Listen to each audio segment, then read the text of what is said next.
નમસ્કાર દર્શક મિત્રો, હું છું રાખી અંજારિયા. કચ્છ ઉદય ટીવી ન્યૂઝમાં આપનું સ્વાગત કરું છું. તો દર્શક મિત્રો, ન્યૂઝની શરૂઆત કરીએ તે પહેલા નજર કરી આજની હેડલાઇન્સ પર.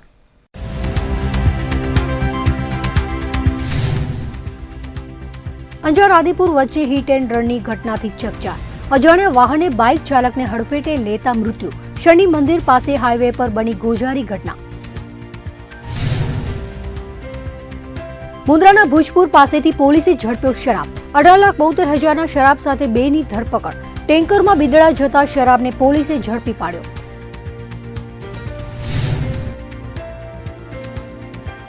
દેશભરની સાથે કચ્છમાં ભાજપ દ્વારા યોજાઈ વિશાળ બાઇક રેલી. લોકસભા ચૂંટણીના ધમધમાટની કરાઈ શરૂઆત. ઠેર ઠેર ભાજપના મોવડીઓ કાર્યકરો બાઇક રેલીમાં જોડાયા. નર્મદાના નીરથી કચ્છનો ટપ્પર ડેમ 90% ભરાયો. જુલાઈ સુધી પીવા માટે ચાલે તેટલું પાણી સંગ્રહાયું. કચ્છી મંત્રી અને રાજ્ય સરકારની જહેમત લાવી રંગ. અંજારથી આદિપુર જતા માર્ગ પર શનિદેવ મંદિર નજીક માતેલા સાણની માફક દોડતા અજાણ્યા વાહન ચાલકે બાઇકને હડફેટે લેતા ચાલકનું મોત નીપજ્યું હતું. હિટ એન્ડ રનની આ ઘટનામાં અજ્ઞાત વાહન ચાલક સામે ગુનો નોંધાયો છે. આશાસ્પદ યુવાનના મોતથી પરિવારજનોમાં શોકનું મોજું છવાઈ ગયું હતું. જીવલેણ માર્ગ અકસ્માતનો બનાવ ગત સાંજે 7:30 વાગ્યાના અરસામાં બન્યો હતો. મૂળ યુપીને અને હાલ મેઘપર કુંભારડીમાં રહેતા 24 વર્ષીય અજયસિંહ સુરેશસિંહ ચંદ્રસેન પોતાની બાઇકથી શનિદેવ મંદિર પાસેથી પસાર થઈ રહ્યો હતો. ત્યારે કોઈ અજાણ્યા વાહન ચાલકે તેને હડફેટે લીધો હતો અને ગંભીર ઇજાઓ પહોંચતા મોત નીપજ્યું હતું. અજાણ્યા વાહન ચાલક સામે અંજાર પોલીસે હતભાગીના પિતા સુરેશસિંહ ભરતસિંહ ચંદ્રસેનની ફરિયાદ પરથી ગુનો નોંધીને તપાસ હાથ ધરી હતી. હાલ કચ્છ સહિત સમગ્ર દેશમાં હાઈ એલર્ટ જાહેર કરાયું છે અને પોલીસ દ્વારા ઠેર ઠેર ચેકિંગ કરાઈ રહી છે. તેની વચ્ચે અનેક ચેકપોસ્ટ અને ટોલ નાકા પસાર કરીને શરાબ ભરેલ ટ્રેલર છેક મુન્દ્રા સુધી પહોંચી ગયું હતું. જોકે ભુજપુર 4 રસ્તા પાસે પોલીસે વાહન ચેકિંગ દરમિયાન બાતમીને આધારે શરાબનો જથ્થો ઝડપી પાડ્યો હતો. 18.72 લાખના વિદેશી શરાબ સાથે 33,74,500ના મુદ્દામાલ સહિત 2 શખ્સોને ઝડપી પાડવામાં આવ્યા હતા. જ્યારે જથ્થો મોકલનાર તથા ડિલિવરી લેનાર શખ્સોના નામો સપાટી પર આવ્યા છે. મુન્દ્રા સ્માર્ટ પોલીસ મથકના ઇન્સ્પેક્ટર M.N. ચૌહાણ પોતાની ટીમ સાથે પેટ્રોલિંગમાં હતા. તે દરમિયાન ભુજપુર 4 રસ્તા પાસે વાહન ચેકિંગ કરાઈ રહી હતી. બાતમીને આધારે ટેન્કર આવતા તેને રોકાવીને તેની તલાશી લેતા ટેન્કરમાંથી ભારતીય બનાવટની પરપ્રાંતીય ઇંગ્લિશ દારૂની પાર્ટી સ્પેશિયલ ડિલક્સ વિસ્કીની 390 પેટીઓ મળી આવી હતી. જ્યારે આરોપીઓ મુકેશભાઈ આશુરામ વિશ્નોઈ તેમજ નવલસિંહ મહેન્દ્રસિંહ જાડેજાને પકડી પાડવામાં આવ્યા હતા. તેમની પાસેથી 2 મોબાઈલ ફોન, 15 લાખનું ટેન્કર મળીને કુલ 33,74,500નો મુદ્દામાલ કબજે કરી બંનેની ધરપકડ કરાઈ હતી. આરોપીઓની પૂછતાછમાં દીપક ઉર્ફે દીપારામ સીતારામ લુહાર તથા સહદેવસિંહ ઉમેદસિંહ જાડેજાના નામો ખુલ્યા હતા. માંડવી તાલુકાના બિદડાના સહદેવસિંહે સાચોરથી દીપક ઉર્ફે દીપારામ લુહાર પાસેથી જથ્થો મંગાવ્યો હોવાનું ખુલતા 4 શખ્સો સામે ગુનો નોંધાયો હતો. જથ્થો મોકલનાર તથા જથ્થો લેનાર બંને શખ્સોને પકડી પાડવા પકડાયેલા બંને આરોપીઓને આજે સાંજે રિમાન્ડની માંગણી સાથે કોર્ટમાં રજૂ કરાયા હતા. બિદડા આવતું 18.72 લાખનું શરાબ પોલીસના હાથે ઝડપાઈ જતા દારૂના પ્યાસીઓ અને બુટલેગરોના મનસૂબા પર પાણી ફરી વળ્યું હતું. આદિપુરમાં રેલવે સ્ટેશન નજીક રેલવે પાટા પર કપાયેલી હાલતમાં યુવાનનો મૃતદેહ મળી આવતા પોલીસે છાનબીન શરૂ કરી હતી. પોલીસ સૂત્રોના જણાવ્યા અનુસાર આજે વહેલી સવારે આત્મહત્યાનો બનાવ બન્યો હતો. આ બાબતે તપાસનીશનો સંપર્ક કરાતા હતભાગીના ખિસ્સામાંથી આધાર કાર્ડ મળી આવ્યું હતું, જેમાં તેનું નામ વિરલ કુમાર દિનેશકુમાર વોરા હોવાનું અને તે સુરતના પિંગળપુર વિસ્તારમાં આવેલ રણછોડ સોસાયટીમાં રહેતો હોવાનું સામે આવ્યું છે. નામના આધારે તેના પરિવારજનોનો સંપર્ક કરાતા પરિવારજનો સુરતથી ગાંધીધામ આવવા રવાના થયા હતા. પરિવારજનોની પૂછપરછ બાદ યુવાને આત્મહત્યા કરી છે કે કોઈ ટ્રેનની ટક્કરથી તેનું મોત થયું છે તે સપાટી પર આવી શકે તેમ છે. પૂર્વ કચ્છ એસઓજીએ બાતમીને આધારે અંજાર તાલુકાના મોડવદર ગામે છાપો મારીને બોગસ તબીબના ક્લિનિકનો પર્દાફાશ કર્યો હતો. ઉડવૈદને ઝડપી પાડતા ડિગ્રી વગર ખાનગી પ્રેક્ટિસ કરતા બોગસ તબીબોમાં ફફડાટ મચી ગયો છે. એસઓજીની ટીમ હાઈ એલર્ટ સંદર્ભે પેટ્રોલિંગમાં હતી ત્યારે એસઓજી પીઆઈ જેપી જાડેજાને મળેલી સચોટ બાતમીને આધારે તાલુકા હેલ્થ ઓફિસર ડોક્ટર રાજીવભાઈ અરવિંદભાઈ અંજારિયાને લેખિત યાદી પાઠવી હતી અને તેમને સાથે રાખીને પંચો સાથે અંજાર તાલુકાના મોડવદર ગામે ભૈરવના ચોકમાં જોશી ક્લિનિક ચલાવતા 42 વર્ષીય પારસમલ મોહનલાલ જોશીની ક્લિનિકમાં છાપો માર્યો હતો. ડિગ્રી વગર મેડિકલ પ્રેક્ટિસ કરીને દવાઓનું વેચાણ કરીને લોકોના આરોગ્ય સાથે ચેડા કરતા હોવાથી ક્લિનિકમાંથી 52,440 રૂપિયાની દવાઓ તેમજ મેડિકલ તપાસને લગતા સાધનો મળીને કુલ 54,734 રૂપિયાનો મુદ્દામાલ કબજે કર્યો હતો અને આરોપી સામે મેડિકલ પ્રેક્ટિસ એક્ટ હેઠળ ડોક્ટર રાજીવ અંજારિયાએ અંજાર પોલીસ મથકે ફોજદારી ફરિયાદ નોંધાવી હતી. એસઓજીએ હેલ્થ ઓફિસરને સાથે રાખીને બોગસ તબીબને ઝડપી પાડતા ગેરકાયદેસર અને ડિગ્રી વગર મુનાભાઈ બનીને લોકોના આરોગ્ય સાથે ચેડા કરતા બોગસ તબીબોમાં હડકંપ મચી ગયો છે. જયદીપભાઈ ભાનુશાલી હત્યા કેસમાં ઝડપાયેલા 2 શાર્પ શૂટરોની 12 દિવસના રિમાન્ડ દરમિયાન પોલીસે ઝીણવટભરી પૂછતાછ અને તપાસ હાથ ધરી હતી.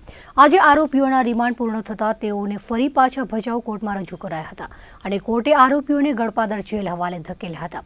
ગત 8મી જાન્યુઆરીએ ભાજપના કદાવર નેતા અને અબડાસાના માજી ધારાસભ્ય જયદીપભાઈ ભાનુશાલીની ચાલુ ટ્રેનમાં હત્યા કરાઈ હતી. આ કેસમાં પોલીસે 40 દિવસ બાદ 2 શાર્પ શૂટરોને ઝડપી પાડ્યા હતા. આરોપી શશિકાંત કામલે ઉર્ફે બીટિયા દાદા તેમજ અશરફ અનવર શેખની ધરપકડ બાદ ભચાઉ કોર્ટમાં રજૂ કરીને પોલીસે 12 દિવસના રિમાન્ડ મેળવ્યા હતા. આ 12 દિવસ દરમિયાન પોલીસે સઘન તપાસ કરી હતી. આ કેસના તપાસનીશ અને રાજકોટ રેલવેના ડીવાયએસપી પીપી પેરોજિયા દ્વારા બંને શાર્પ શૂટરોને સાથે રાખીને વિડીયો શૂટિંગ કરીને પંચનામું કરાયું હતું. રિમાન્ડ દરમિયાન પોલીસ દ્વારા સમગ્ર ઘટનાને કઈ રીતે અંજામ અપાયો તે જાણવા માટે શાર્પ શૂટરોનું રીકન્સ્ટ્રક્શન પણ કરવામાં આવ્યું હતું. આ ઉપરાંત પોલીસે આ હત્યા કેસના અન્ય પુરાવાઓ પણ એકત્ર કર્યા છે. તપાસમાં વધુ એક આરોપીનું નામ ખુલતા તેને પણ પુનાની યરવડા જેલમાંથી ટ્રાન્સફર વોરંટને આધારે ઝડપી પાડવામાં આવ્યો હતો. આ ત્રીજા આરોપી વિશાલ કાંબલેના રિમાન્ડ મેળવીને પોલીસ હાલ તેની તપાસ ચલાવી રહી છે. સામખિયાળી ટોલગેટ પર સર્જાતી ટ્રાફિકની સમસ્યા વાહન ચાલકો માટે માથાનો દુખાવો બની છે. ત્યારે આજે સવારે 9:30 વાગ્યાના અરસામાં સામખિયાળી ટોલ નાકે 3 કિલોમીટરની લાંબી કતારો લાગી હતી. ટ્રાફિક જામમાં વાહનો અટવાયા હતા. ત્યારે ભાજપના કાર્યકરો રેન્જ આઈજી સમક્ષ રજૂઆત કરીને ટ્રાફિક ખુલ્લો કરાવ્યો હતો. સામખિયાળી ટોલગેટ પર આજે સવારે ટ્રાફિક જામ થયો હતો. કલાકો સુધી વાહન ચાલકો ટ્રાફિકમાં અટવાયા હતા, જેમાં ભાજપના કાર્યકર્તા ભરતભાઈ સંઘવી પણ ભુજથી અમદાવાદ તરફ જતી વખતે સામખિયાળી ટોલ નાકે ટ્રાફિકમાં અટવાયા હતા. તેમણે જોયું તો તમામ લાઈનો ટ્રાફિકથી ચોકઅપ હતી અને ઇમરજન્સીમાં એમ્બ્યુલન્સ પણ નીકળી ન શકે તેવી પરિસ્થિતિ સર્જાઈ હતી. ત્યારે તેમણે પ્રથમ એસપી પરીક્ષિતા રાઠોડને અને ત્યારબાદ રેન્જ આઈજી ડીબી વાઘેલાને રજૂઆત કરતા કહ્યું હતું કે ટોલ નાકાના નિયમ અનુસાર 3 મીટરથી વધુ વાહનો ઊભા રહીને ટ્રાફિકમાં અટવાય તો તેમની ટોલ ચૂકવવો પડતો નથી. જ્યારે અહીં તો કલાકોથી ટ્રાફિક સર્જાય છે, ત્યારે તાત્કાલિક ટ્રાફિક ક્લિયર કરાવવાની તેમણે માંગણી કરી હતી. ત્યારે ભચાઉના ડીવાયએસપી સહિત તેમની ટીમ આવીને ટ્રાફિક નિયમન કરાવ્યું હતું. ટોલ નાકે અટવાયેલા વાહન ચાલકોને ટોલ ભર્યા વિના જવા દેવામાં આવતા ટ્રાફિક હળવો થયો હતો. સરહદી લખપત વિસ્તારમાં ગત રાત્રે 12 વાગ્યાથી સવારે 6 વાગ્યા સુધી જીઓની મોબાઈલ સુવિધા તેમજ ઇન્ટરનેટ સુવિધા ઠપ થઈ ગઈ હતી. કંપનીએ સરકારના નિર્દેશ અનુસાર સેવા બંધ કરી હોવાના મેસેજ ગ્રાહકોને મોકલ્યા હતા. જીઓના ગ્રાહકોને મોબાઈલ પર ઇન્ટરનેટ સુવિધા બંધ કરવાનો મેસેજ મળતા લોકોમાં અકળામણ પ્રસરી હતી. ગત રાત્રે 12 વાગ્યાથી આજે સવારે 6 વાગ્યા સુધી જીઓનું નેટવર્ક ઠપ થયું હતું, જેમાં કંપનીએ ગ્રાહકોને એવો મેસેજ મોકલ્યો હતો કે સરકારના નિર્દેશ અનુસાર આગામી નોટિસ સુધી તમારા વિસ્તારમાં ઇન્ટરનેટ સેવાઓ બંધ કરવામાં આવી છે. આ પ્રમાણેના મેસેજથી લોકોની ઇન્ટરનેટ સેવા ખોરવાઈ જવાથી તેઓ આકુળ વ્યાકુળ થઈ ગયા હતા. કેટલાક મોબાઈલ રસિયાઓએ તો રોષ પણ વ્યક્ત કર્યો હતો. મુન્દ્રા તાલુકામાં કાર્યરત કોલસા આધારિત વીજ ઉત્પાદન કરતા ટાટા પાવરને લોન આપનાર ઇન્ટરનેશનલ ફાઇનાન્સ કોર્પોરેશનને અમેરિકી સુપ્રીમે ઝટકો આપ્યો છે. વર્લ્ડ બેંકની આ સંસ્થા સામે કેસની પરવાનગી આપતા તાલુકાના માછીમારોનો વિજય થયો છે. કોસ્ટલ ગુજરાત પ્રાઇવેટ લિમિટેડને વિશ્વ બેંકે 2011માં 1800 કરોડનું ધિરાણ કર્યું હતું. સીજીપીએલ દ્વારા પ્રતિ કલાક 6000 લાખ લીટર ગરમ પાણી દરિયામાં ફેંકાતું હોવાથી તેની વિપરીત અસર દરિયાઈ જીવો પર પડી રહી છે. દિવસ રાત ઠલવાતા ગરમ પાણીથી માછીમારોને આર્થિક નુકસાની ભોગવવી પડી રહી છે. ઉપરાંત હવાના પ્રદૂષણથી ખેતીના પાકને પણ મોટો ફટકો પડ્યો છે. ત્યારે ટુંડા ગામના માછીમાર બુઢા ઇસ્માઇલ જામ, નવીનાળના ગજેન્દ્રસિંહ જાડેજા, નવીનાળ ગ્રામ પંચાયત, ભદ્રેશ્વરના ભરતભાઈ પટેલ ઉપરાંત અન્ય 7 વ્યક્તિઓએ યુએસની નીચલી કોર્ટમાં દાદ માંગી હતી. ફાઇનાન્સ કંપની અમેરિકામાં રજીસ્ટર થયેલી હોવાથી ત્યાંની કોર્ટમાં ન્યાય મેળવવા માટે અરજી કરાઈ છે. તો એડવોકેટની સંસ્થા અર્થરાઇટ ઇન્ટરનેશનલ અને સેન્ટર ફોર ફાઇનાન્સ એકાઉન્ટેબિલિટીની સંસ્થાએ પણ યુએસએની સુપ્રીમ કોર્ટમાં આ મુદ્દે દાદ માંગી હતી. ત્યારે તમામ પાસાઓ ચકાસીને વિશ્વ બેંક ઇન્ટરનેશનલ ફાઇનાન્સ કોર્પોરેશન પણ કાયદાના દાયરામાં આવી જાય છે અને તેના ઉપર પણ કાર્યવાહી કરી શકાય તેવો મહત્વનો ચુકાદો અમેરિકી સુપ્રીમ કોર્ટે આપ્યો છે. છેલ્લા થોડા સમયથી ભારત અને પાકિસ્તાનની સરહદ પર તણાવ વધ્યો છે, તો બીજી તરફ ભુજ નગરપાલિકાની વોર્ડ નંબર 6ની પેટા ચૂંટણી માટે પ્રચારનો ધમધમાટ પણ આરંભાયો છે. આ વિસ્તાર છે ભુજના વીડી હાઈસ્કૂલથી ધીંગેશ્વર મહાદેવના મંદિર સુધી જતો માર્ગ. આમ તો તમે ક્યારે પણ સીસી રોડ પર ડામર નહીં જોયો હોય, પરંતુ અહીં તમને આ ડામર પણ દેખાશે. તેનું કારણ છે ભ્રષ્ટાચાર. કારણ કે જો આ રોડમાં પૂરા નાણાં વપરાયા હોય તો તેમાં ખાડા પડે જ નહીં, અને આ ખાડા વર્ષો બાદ નહીં પડ્યા પણ એકાદ માસમાં જ પડ્યા હતા. અને આ વાત આજની નથી, પણ આ વાતથી અવગત થવું જરૂરી છે, કારણ કે આ માર્ગ પણ વોર્ડ નંબર 6માં આવે છે અને આ વોર્ડમાં હાલ ચૂંટણી છે.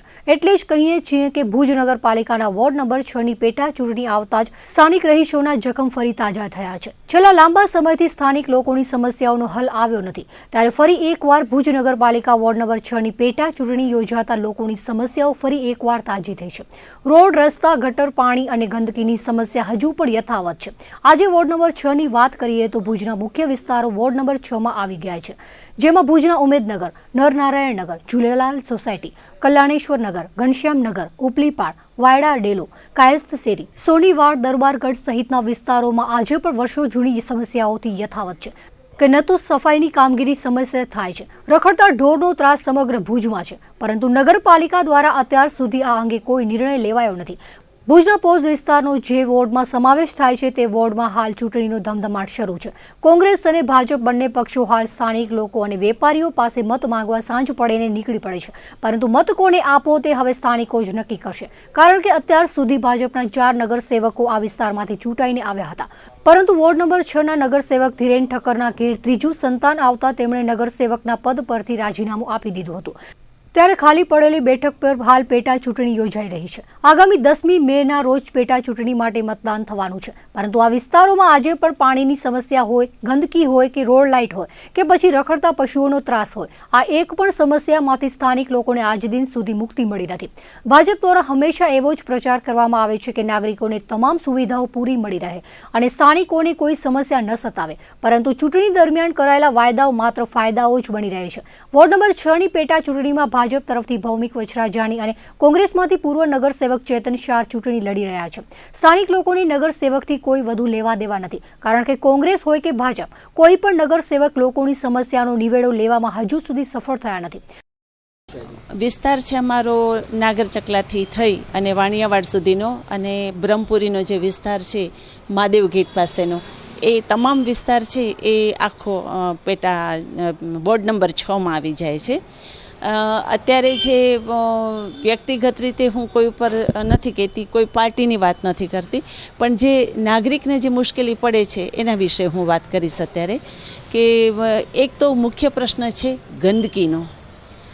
લક્ષ્મીનારાયણનું મંદિર છે એની પાસે તમે ત્યાંથી પસાર થશો તો એટલી બધી ગંદકી છે, અને જે કચરાની રાખી હોય પાટલી, એ સૂકો કે ભીનો, એ કચરાની પાટલી જ નથી. એટલે લોકો ત્યાં રહેવાસીઓનો અભાવ છે જાગૃતતાનો. જો એ ત્યાં કચરો રસ્તા ઉપર ફેંકશે એટલે ઢોર તો આવવાના જ છે ખાવા માટે. એટલે ઢોરનો પણ, રખડતા ઢોરોનો પ્રશ્ન ખૂબ જ છે આ આજુબાજુ અમારા વિસ્તારમાં. ખાસ કરીને ગંદકીનો, ગંદકી ખૂબ જ છે. મારા ઘરની સામે જ 2 પાટલી હતી, પણ એ પાટલી કોઈક ઉઠાવી ગયું છે, અને અત્યારે લોકો મારા ઘરની આજુબાજુ રહેવાવાળા છે એ તમામ કચરો રસ્તા ઉપર નાખે છે, એને કારણે રસ્તા ગંદા થાય છે. ઇન્ટરલોક અમુક જગ્યાએ જે નંખાયા છે એ જો આ વિસ્તારમાં નાખવામાં આવે તો ખૂબ જ સારું રહે. એને કારણે શું છે, કદાચ ચોખ્ખાઈ રહેવાની સંભાવના છે. હું એમ નથી કહેતી રહેશે ચોખ્ખાઈ, પણ લોકોને જોઈને જ એમ ખ્યાલ આવે કે અહીં કચરો નાખશું તો ખરાબ લાગશે, અને સફાઈ પોતે જ કરે. હું મારા વિસ્તારમાં જે જગ્યાએ મારો વિસ્તાર છે તમે આ જોઈ રહ્યા છો, એ હું પોતે દરરોજ રસ્તો પણ સાફ કરું છું, કારણ કે પવનને કારણે જે બધો કચરો છે એ મારા ઘરની અંદર આવી જાય. એટલે ઘર જો વાળતી હોઉં તો રસ્તો મારા વિસ્તારનો જે છે એ મારો વાળવો મારી ફરજ બને છે, એટલે હું એ સાફ કરું છું. પણ એવી જાગૃતતા દરેક નાગરિકમાં આવવી જોઈએ. જે સભ્ય ઊભે છે કોઈ પણ પાર્ટીનો હોય, એ રૂબરૂ આવે, વાતચીત કરી જાય અને આશ્વાસન આપી જાય કે અમે ચૂંટાશું પછી યોગ્ય પગલાં ભરીશું એમ વાત કરે, પણ તે પછી કેટલું એના પર ધ્યાન દેવામાં આવે છે એ હું જાણું છું. કારણ કે આજ દી સુધી મારા વિસ્તારમાં કોઈ હજી સુધી આવ્યું હોય ચૂંટાયા પછી એવું મને જાણમાં નથી. કારણ કે હું તો વર્ષોથી અહીં રહું છું અને 5 વર્ષ ક્યાં પૂરા થઈ જાય છે એ ખબર નથી પડતી. એટલે આ જે ગંદકીનો પ્રશ્ન છે ને ખૂબ જ મોટામાં મોટો છે અને એ નાગરિકની ફરજ છે એ ખરું, પણ સાથે સાથે નગરપાલિકાની પણ એટલી જ ફરજ બને છે કે સવારના જે એક વખત ટ્રક આવીને કચરો ઉપાડી જાય, પણ પછી કચરો બપોર પછી જે કચરો હોય છે રાત દિવસ સુધી એમને એમ કચરો પડ્યો રહે છે.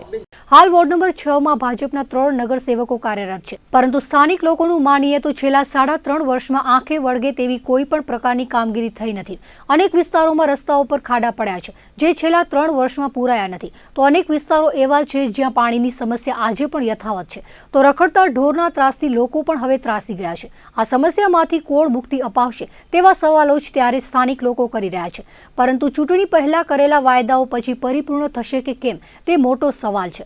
કારણ કે ચૂંટણી પહેલા કોંગ્રેસ હોય કે ભાજપ બંને પક્ષો દ્વારા વાયદાઓ કરાતા હોય છે, પરંતુ તેને પરિપૂર્ણ કરવામાં બંને પક્ષો સફળ થતા નથી. ભાજપની નબળી નેતાગીરી કહો કે અણઆવડત પ્રજાની સુખાકારીના કામો થઈ શકતા નથી. એ કામો ખાસ કરીને ઉડીને આંખે વળગે એવા કોઈ કામ નથી થયા અને પાણી એકાંતરે જે આ તરફ આવવું જોઈએ એ નિયમિત રીતે આવે છે. પાણીનો કોઈ પ્રશ્ન નથી. ક્યારેક નર્મદાની લાઇનમાં જ કંઈ પ્રોબ્લેમ થયો હોય તો એ સામાન્ય છે કે ચાલો એ 3-4 દિવસમાં થઈ જાય રિપેરિંગ અને પાણી નિયમિત રીતે મળતું થાય. પાણીનો કોઈ જ પ્રશ્ન નથી. ખૂબ જ સરસ રીતે પાણી આવે છે અને હું એટલું જ કહીશ કે જો કોઈ પણ સભ્ય આવે ચૂંટાઈને તો એને કમસે કમ મહિનામાં 1 દિવસ એવો રાખવો જોઈએ કે જે આવી અને ઘરોઘર પૂછા કરે કે તમારે પ્રશ્નો શું છે, અથવા જે પ્રશ્નો હોય તો એવી કોઈ બેંક રાખવી જોઈએ કે જ્યાં આપણે પ્રશ્ન નાખી આવી. નગરપાલિકામાં વોર્ડ વાઇઝ બેંક હોવી જોઈએ, ત્યાં પ્રશ્ન આપણે નાખી આવી એનું નિરાકરણ અઠવાડિયામાં થઈ જવું જોઈએ. આવું કંઈક જો સચોટ રીતે કરવામાં આવે ને તો હું નથી માનતી કે કોઈ પ્રશ્ન ઊભા રહે, એનું નિરાકરણ થાય જ. કચ્છમાં પ્રગતિશીલ ખેડૂતો હવે બાગાયત પાક તરફ વળ્યા છે અને તેમાં પણ દાડમની ખેતીમાં દર વર્ષે વધારો થઈ રહ્યો છે, પરંતુ આ વખતે શિયાળો લંબાતા દાડમ વૃક્ષ પર જ ફાટી જવાના કિસ્સાઓ સામે આવ્યા છે, જેના કારણે ખેડૂતોને નુકસાની ભોગવવાનો વારો આવ્યો છે. જે દાડમ 40 થી 50 રૂપિયા કિલો માર્કેટમાં વેચાતા હતા તે જ દાડમ હવે 20 રૂપિયા કિલો પણ કોઈ ખરીદવા તૈયાર નથી. આ અંગે બાગાયત અધિકારી ફાલ્ગુન મોઢે જણાવ્યું હતું કે વધુ પડતી ઠંડી અને પાણી તેમજ જમીનના સંબંધોના કારણે આ પરિસ્થિતિ ઊભી થઈ છે અને 10 થી 15% દાડમ વૃક્ષ પર જ ફાટી ગયા હોવાનું ખેડૂતો મારફતે જાણવા મળ્યું હતું. સાથે જ તેમણે જણાવ્યું હતું કે કચ્છના ખેડૂતો દાડમના વૃક્ષ પરથી એક સાથે માલ ઉતારવા માટે તત્પર રહેતા હોય છે અને માલનો જથ્થો માર્કેટમાં મોકલે ત્યારે માલનો ભરાવો થઈ જવાના કારણે પૂરતા ભાવ મળતા નથી હોતા, પરંતુ ખેડૂતો જે દાડમના વૃક્ષ પર દાડમ પાકે તેને ઉતારીને થોડો માલ માર્કેટમાં વેચતા થાય તો માલનો માર્કેટમાં ભરાવો ન થાય અને તેના પૂરતા ભાવ પણ મળી શકે, પરંતુ આ સ્થિતિનો ઉપયોગ કચ્છના ખેડૂતો કરતા નથી.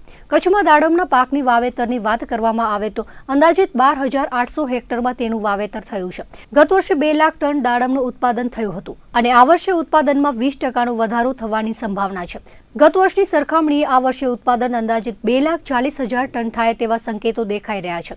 દાડમ વૃક્ષ પર ફાટી જવાના કારણે તેના ભાવ ગગડ્યા છે, પરંતુ સરખામણીમાં ઉત્પાદન પણ વધ્યું હોવાથી ખેડૂતોને આર્થિક નુકસાની ઓછું ભોગવવી પડશે તેવી વાત બાગાયત અધિકારી ફાલ્ગુન મોઢે કરી હતી. નખત્રાણા, અબડાસા, અંજાર, ભુજ, ગાંધીધામ, ભચાઉ અને રાપર તાલુકામાં ક્યાંક છૂટો છવાયો, ક્યાંક છાંટા અને ક્યાંક સરખો વરસાદ પડેલો છે. કચ્છ આખા જિલ્લામાં બાગાયતી ખેતી થાય છે. વાત કરીએ પાકવાર તો અત્યારે આંબા પાકમાં પુષ્કળ પ્રમાણમાં મોર આવેલો છે અને એ મોર આ વરસાદના કારણે આખો મોર ભીંજાઈ જતા એની અંદર મધ્યા પ્રકારની જીવાત અથવા તો ભૂકીછારા નામનો રોગ આવવાની પૂરી શક્યતા છે. ટૂંક કોરી ખાનાર ઈયળની પણ આવવાની શક્યતા છે. તો આ જીવાત માટે ફોઝેલોન અથવા તો હેક્ઝાકોનાઝોલ જેવી દવા 200 લીટર પાણીમાં 420 ml નાખી અને છંટકાવ કરવો જોઈએ. હેક્ઝાકોનાઝોલ નાખતા હોય તો 200 ml 200 લીટરમાં નાખવું જોઈએ. આ ઉપરાંત વેટેબલ સલ્ફર પાવડર અથવા તો ટ્રાઇડેમોર્ફ જેવી દવા, જે સલ્ફરયુક્ત દવા હોય છે, વેટેબલ પાવડર હોય એ 3 ગ્રામ 1 લીટરમાં નાખી અને છંટકાવ કરવાથી ભૂકીછારા નામના રોગમાં નિયંત્રણ મળી શકે છે. આ વાત થઈ આંબાની. અને દાડમની વાત કરીએ તો આ વરસાદના કારણે ફળ ઉપર જે વરસાદ પડ્યો હતો એના ફળમાં કાળા ટપકા પડી જતા હોય અથવા તો ફળ ખોવાનું પણ ઘણીવાર ચાલુ થાય. પણ આપણા સદનસીબ એ છે કે વરસાદ પડતાની સાથે થોડા જ સમયની અંદર તડકો અને પવન પણ શરૂ થઈ ગયેલો હોય એટલે માઠા પરિણામો આવશે નહીં, અત્યારે એવું લાગી રહ્યું છે. દાડમની અંદર ખેડૂતોને ડાયથેનેમ 45 જે દવા છે એ 35 ગ્રામ 10 લીટર પાણીમાં ઓગાળીને છાંટવાની ભલામણ છે. 1971માં ભારત પાકિસ્તાન વચ્ચે થયેલા યુદ્ધ બાદ પાકિસ્તાની હિજરત કરીને ભારતમાં વસતા સરહદી વિસ્તારના દેશપ્રેમીઓ સાથે કચ્છ ઉદયની ટીમે ખાસ મુલાકાત કરી હતી. દેશમાં હાલ તંગદિલી ભરી પરિસ્થિતિ વચ્ચે પણ કચ્છની બોર્ડર પર આવેલા કપુરાશી ગામમાં લોકો ભયમુક્ત માહોલમાં જીવી રહ્યા છે. જરૂર પડે ગ્રામવાસીઓએ સરહદ પર જવાની તૈયારી પણ બતાવી છે. તો અવરચંડા પાકિસ્તાને સબક શીખવાડવાની વાત પણ સરહદી વિસ્તારના લોકોએ દોહરાવી હતી. 1971ના ભારત પાકિસ્તાનના યુદ્ધ બાદ પાકિસ્તાનથી ભારતીય નાગરિકો હિજરત કરીને આવ્યા હતા, જેઓ કચ્છના સરહદી લખપત તાલુકામાં વસવાટ કરે છે. ત્યારે કચ્છ ઉદયની ટીમે આ ગામની મુલાકાત લીધી હતી. 1947માં દેશના ભાગલા પડ્યા બાદ ભારત અને પાકિસ્તાન વચ્ચે અત્યાર સુધીમાં 3 યુદ્ધો થયા છે. 1965, 1971 અને કારગિલનું યુદ્ધ ભારત પાકિસ્તાન વચ્ચે થયું હતું. આ ત્રણેય યુદ્ધમાં ભારતનો વિજય થયો હતો. પાકિસ્તાન ભારત સામે યુદ્ધ કરીને લડી શકે તેવી સ્થિતિમાં નથી. ત્યારે હવે પાકિસ્તાન આતંકી સંગઠનોનો સહારો લઈને ભારતમાં હુમલા કરાવી રહ્યું છે. ભારતે અત્યાર સુધી ઘણું સહન કર્યું છે, પરંતુ હવે પાકિસ્તાનને સબક શીખડાવવાની જરૂર હોવાનું લોકો કહી રહ્યા છે. ભારતીય સેનાએ પાક પર કરેલી એર સ્ટ્રાઇક માત્ર ટ્રેલર છે, પિક્ચર તો હજુ બાકી છે તેવો જુસ્સો સરહદી ગામડાના લોકોમાં જોવા મળે છે. માહોલ જે રીતે પાકિસ્તાન બનાવી રહ્યું છે એને પૂરતો જવાબ મળવો જોઈએ. અને અમારું જે ગામ છે એ બોર્ડર એરિયાનું ગામ છે. અમે લોકો 71નો જે વોર થયો આપણો ભારત પાકિસ્તાનની જે 71ની લડાઈ થઈ ત્યાંથી હિજરત કરીને આવેલા છીએ પાકિસ્તાનથી. ભારતનો જે ઇતિહાસ છે એ 65ની લડાઈ હોય, 71ની લડાઈ હોય કે પછી કારગિલ યુદ્ધ હોય, આપણે ક્યારેય માત ખાધી નથી. પાકિસ્તાનને હરેક ફેરે આપણે હરાવેલું છે. પાકિસ્તાન જે છે એની પાસે કાંઈ ખોવાનું છે નહીં. એટલે આવા જે આટપચાળા કરે છે એ બંધ કરી નાખે અને નહીંતર પાકિસ્તાન જે છે એ દુનિયાના નકશામાંથી ગાયબ થઈ જશે એવી આપણને આપણી એરફોર્સ મિલિટરી ઉપર ભરોસો છે. યુદ્ધ બાદ પાકિસ્તાનથી ભારતીયો લખપતના કપુરાશી ગામમાં આવીને વસ્યા હતા. હાલ તંગદિલી ભરી પરિસ્થિતિ વચ્ચે પણ આ ગામમાં કોઈ ચિંતાનો કે ભયનો માહોલ નથી. ગ્રામજનો કહે છે કે અમને અમારી ભારતીય સેના પર પૂરતો ભરોસો છે. જરૂર પડે અમે પણ સરહદ પર જઈશું. 1971ના ભારત પાકિસ્તાન યુદ્ધમાં મોટા પાયે જાનહાનિ થઈ હતી. તે સમયે પાકિસ્તાને ભુજના હવાઈ મથક પર બોમ્બ ફેંક્યા હતા. જે સમયે માધાપરની વિરાંગનાઓએ હિંમત દાખવીને રનવે તૈયાર કર્યો હતો. આજ સુધીનો ઇતિહાસ ગવાહ છે કે ભારત પાકિસ્તાન વચ્ચેના યુદ્ધમાં હંમેશા ભારત જ જીતે છે. પાકિસ્તાન જો કાંકરી ચાળો બંધ નહીં કરે તો દુનિયાના નકશામાંથી નેસ્તે નાબૂદ થઈ જશે તેવો હુંકાર ગ્રામજનોએ કર્યો હતો. 1947માં ભાગલા પડ્યા પછી આપણી સાથે આ 3 યુદ્ધ કર્યા. 65માં યુદ્ધ થયું અને 71માં થયો અને પછી કારગિલનો અડપલો થયો. 71માં 65માં આપણે યુદ્ધ જીત્યા હતા. 71માં બાંગ્લાદેશ અલગ પાડીને ભાગલા થયા પાકિસ્તાનના. અને કારગિલમાં પણ આપણે એક મિની યુદ્ધ સમજો કે પણ આપણા જવાનો એનો જડબા તોડ જવાબ આપી. આપણી ખુવારી થઈ હતી છતાં પણ આપણા જાબાદ જવાનો એ કારગિલના પહાડી વિસ્તારમાં એક મરદાનગીભર્યું યુદ્ધ ખેલી અને આપણને વિજય અપાયો હતો અને એમને ખસેડી મૂક્યા હતા. અને 71ના યુદ્ધ પછી પાકિસ્તાનને સીધી યુદ્ધ કરવાની હિંમત નથી. એટલે પાકિસ્તાનની ISI જે સંસ્થા છે અને મિલિટરી એ ભારત સાથે પરોક્ષ યુદ્ધ વર્ષોથી લડે છે. આતંકવાદીઓ મૂકીને, ઘૂસણખોરો મૂકીને, બીજા દાણ ચોરી કરીને આપણને નબળા પાડવાની જે કોશિશ કરે છે એ અત્યારે ચીરસીમાએ છે. આપણે ઘણો બધો સહન કર્યો, પણ અત્યારની જે પરિસ્થિતિ છે કે આ મોટામાં મોટો આપણો પુલાવનો હુમલો છે, એ મોટામાં મોટો હુમલો આતંકવાદી હુમલો છે. હવે આપણે સમય છે કે હવે એને જવાબ એની ભાષામાં જ આપવો જોઈએ. હવે સમય નથી. અને માનનીય વડાપ્રધાનશ્રીએ કહી દીધું છે અને કરી બતાવ્યું છે. એટલે આપણી ભારતીય લોકતંત્ર, ભારતની આપણી ફોજ જેના ઉપર જે પ્રજાની ઈચ્છા હતી એ મુજબ થયું છે અને હજી થશે. આ તો એક માત્ર ટેલર શું કહેવાય, બાકી હજી પિક્ચર જે છે એ હજી બાકી છે. લોકસભાની ચૂંટણી નજીક આવી રહી છે, ત્યારે કાર્યકરોના ઉત્સાહમાં વધારો કરવા અને પ્રજાજનો વચ્ચે દેશના વિકાસ અને ગૌરવનો સંદેશ લઈ જવા આજે કચ્છના તાલુકા મથકો પર યુવા ભાજપ દ્વારા બાઇક રેલીનું આયોજન કરવામાં આવ્યું હતું.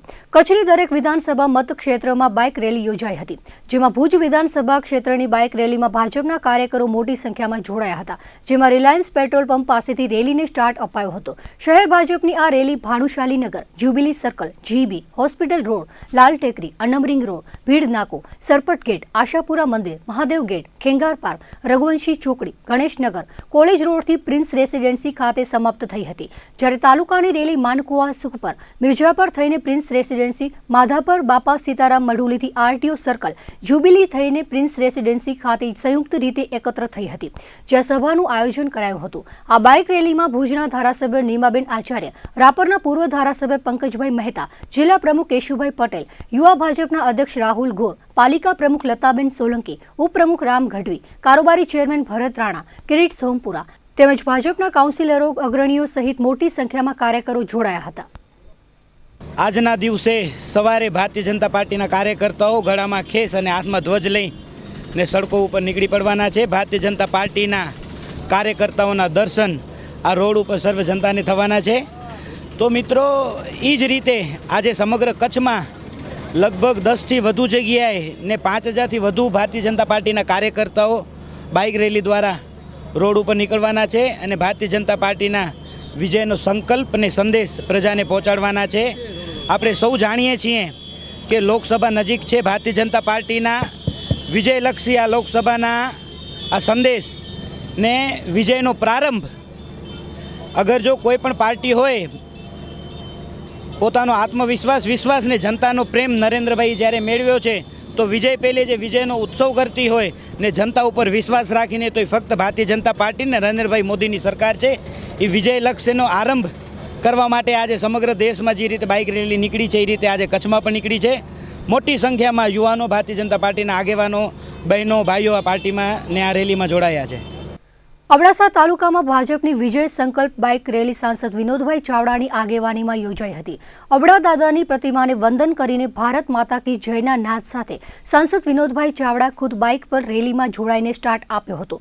નલિયાથી બાઇક રેલી રામપર અબડા થઈને માતાના મઢ ખાતે પહોંચી હતી, જ્યાંથી લખપત સાથે જિલ્લા યુવા ભાજપ દ્વારા આયોજન કરવામાં આવ્યું હતું. નલિયા ખાતે રેલીમાં સાંસદ વિનોદ ચાવડા સાથે અબડાસા તાલુકા ભાજપ મહામંત્રી હિંમતસિંહ વનરાજસિંહ જાડેજા, જિલ્લા પંચાયત સિંચાઈ સમિતિના ચેરમેન ભાવનાબા જાડેજા, તાલુકા પંચાયત ઉપપ્રમુખ હકુમતસિંહ જુવાનસિંહ જાડેજા, કારોબારી ચેરમેન મહેશોજી સોઢા, જિલ્લા યુવા ભાજપ ઉપપ્રમુખ જયદીપસિંહ જાડેજા, મહામંત્રી પ્રફુલસિંહ જાડેજા, તાલુકા યુવા ભાજપ પ્રમુખ નરેન્દ્રસિંહ જાડેજા, વેરસિંહ સંજોડ, ગુલાબ કટુઆ, તુષાર ઠક્કર, પ્રકાશ ભારાણી, જયુભાઈ ચૌહાણ તેમજ નલિયા વેપારી એસોસિએશનના પ્રમુખ હકુમતસિંહ જાડેજા, ગૌતમભાઈ જોશી સહિતના આગેવાનો ઉપસ્થિત રહ્યા હતા. તો બીજી તરફ અંજાર વિધાનસભા ભારતીય જનતા પાર્ટી દ્વારા આયોજિત વિજય સંકલ્પ બાઇક રેલીને અંજાર ટાઉન હોલ પાસેથી રાજ્યમંત્રી વાસણભાઈ આહિરે સ્ટાર્ટ અપાવ્યો હતો. આ બાઇક રેલી ગાયત્રી 4 રસ્તા, એકતાનગર, મોમાઈનગર, વેલજી ગજ્જર સર્કલ, વરસામેડી, ભીમાસર ટપ્પર, લાખાપર, સત્તાપર, અંજાર જકાત નાકા, ગંગા નાકા થઈને પરત ટાઉન હોલ પહોંચી હતી. રેલીમાં વલ્લમજી હુમલ, જીવા શેઠ, ભરત શાહ, શંભુ આહિર, સંજય દાવડા, ગોવિંદ કોઠારી, આશિષ ઉદવાણી, કિશોર પટાવ, રણછોડ આહિર, જયેન્દ્રસિંહ જાડેજા, ગોવિંદ સામત ડાંગર, જ્યોત્સના દાસ, જયશ્રીબેન મહેતા, બીનાબેન કોટક, પુષ્પાબેન ટાંગ, વસંત કોડરાણી, ત્રિકમ આહિર, વેલા ઝરુ, રાજુ પલણ, કૃપાલસિંહ રાણા, રવજી સોરઠિયા, ડેની શાહ, ગોપાલ કાંજી માતા સહિતના ઉપસ્થિત રહ્યા હતા. બાઇક રેલીનું ભારતીય જનતા પાર્ટી અમારા કેન્દ્ર દ્વારા આજે સમગ્ર દેશની અંદર ઠેર ઠેર જગ્યાએ અમારા ભારતીય જનતા યુવા મોરચા દ્વારા આજે પ્રસ્થાન કરવામાં આવશે અને વિજયના સંકલ્પ સાથે આખા દેશને એક સંદેશો આપવામાં આવશે અને ફરી એકવાર દેશની અંદર ભારતીય જનતા પાર્ટીની સરકાર બને, આદરણીય પ્રધાનમંત્રી શ્રી નરેન્દ્ર મોદી સાહેબના નેતૃત્વમાં ફરી એકવાર ભારતીય જનતા પાર્ટીની સરકાર બને અને આદરણીય મોદી સાહેબ પુનઃ દેશના પ્રધાનમંત્રી બને. અમારો ભારતીય જનતા યુવા મોરચો, ચાહે અમારો કચ્છ જિલ્લો હોય, ગુજરાત રાજ્ય હોય કે આખા દેશની અંદર એક જ સમય એક તારીખે આજે વિશાળ સંખ્યાની અંદર, કહી શકાય કે કરોડોની સંખ્યાની અંદર આજે વિજય સંકલ્પ બાઇક રેલી આજે પ્રસ્થાન થશે. સાંસદશ્રી પાસે અમારી વેપારી એસોસિએશન નલિયાની રજૂઆત હતી કે એસોસિએશન માટે કાર્યાલય અને મિટિંગ માટેનો એક હોલ અમને મંજૂર કરી આપે એવી અમારી રજૂઆત હતી અને સાનુકૂળ પ્રતિસાદ આપીને એમણે અમને હા પાડી છે. એમનો ખૂબ ખૂબ આભાર માની છે નલિયા વેપારી એસોસિએશન અને નલિયા ગ્રામજનો વતી. ગત વર્ષે કચ્છ પરથી મેઘરાજા રૂટતા દુષ્કાળનું વર્ષ ચાલી રહ્યું છે, છતાં પાણીની કોઈ કટોકટી ન સર્જાય તે માટે રાજ્ય સરકાર પ્રતિબદ્ધ છે. રાજ્યમંત્રી વાસણભાઈ આહિરની જહેમતથી હાલ ટપ્પર ડેમ નર્મદાના નીરથી હિલોડા લઈ રહ્યો છે, ત્યારે ટપ્પરમાંથી પીવાનું પાણી આગામી જુલાઈ સુધી ચાલે તેટલું સંગ્રહાયું છે. જિલ્લા પાણી પુરવઠા વિભાગના અધિક્ષક ઇજનેર લાલજી ફફલે આપેલી વિગતો મુજબ ટપ્પર ડેમ 90% જેટલો ભરાઈ ગયો છે. કચ્છના જીવાદોરી સમાન આ ડેમની કુલ સંગ્રહ ક્ષમતા 1750 MCFT છે, જે પૈકી હાલ ડેમમાં 1540 MCFT પાણીનો જથ્થો સંગ્રહાયેલો છે.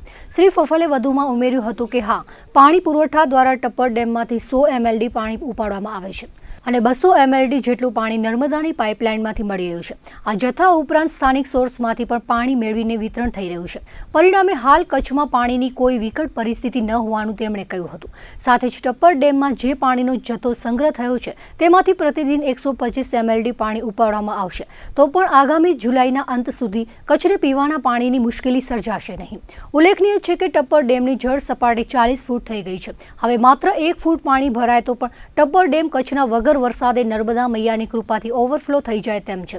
જો કે ટપ્પરમાં જરૂરિયાત મુજબના પાણીનો સંગ્રહ થઈ જતા હવે આજે અથવા આવતીકાલથી ટપ્પરમાં પાણી ઠાલવવાનું બંધ કરાશે. કચ્છ મંત્રી વાસણભાઈ આહિરની જહેમત અને રાજ્ય સરકારની કચ્છ પ્રત્યેની સહાનુભૂતિને પગલે ટપ્પર ડેમ નર્મદાના નીરથી છલકાયો છે.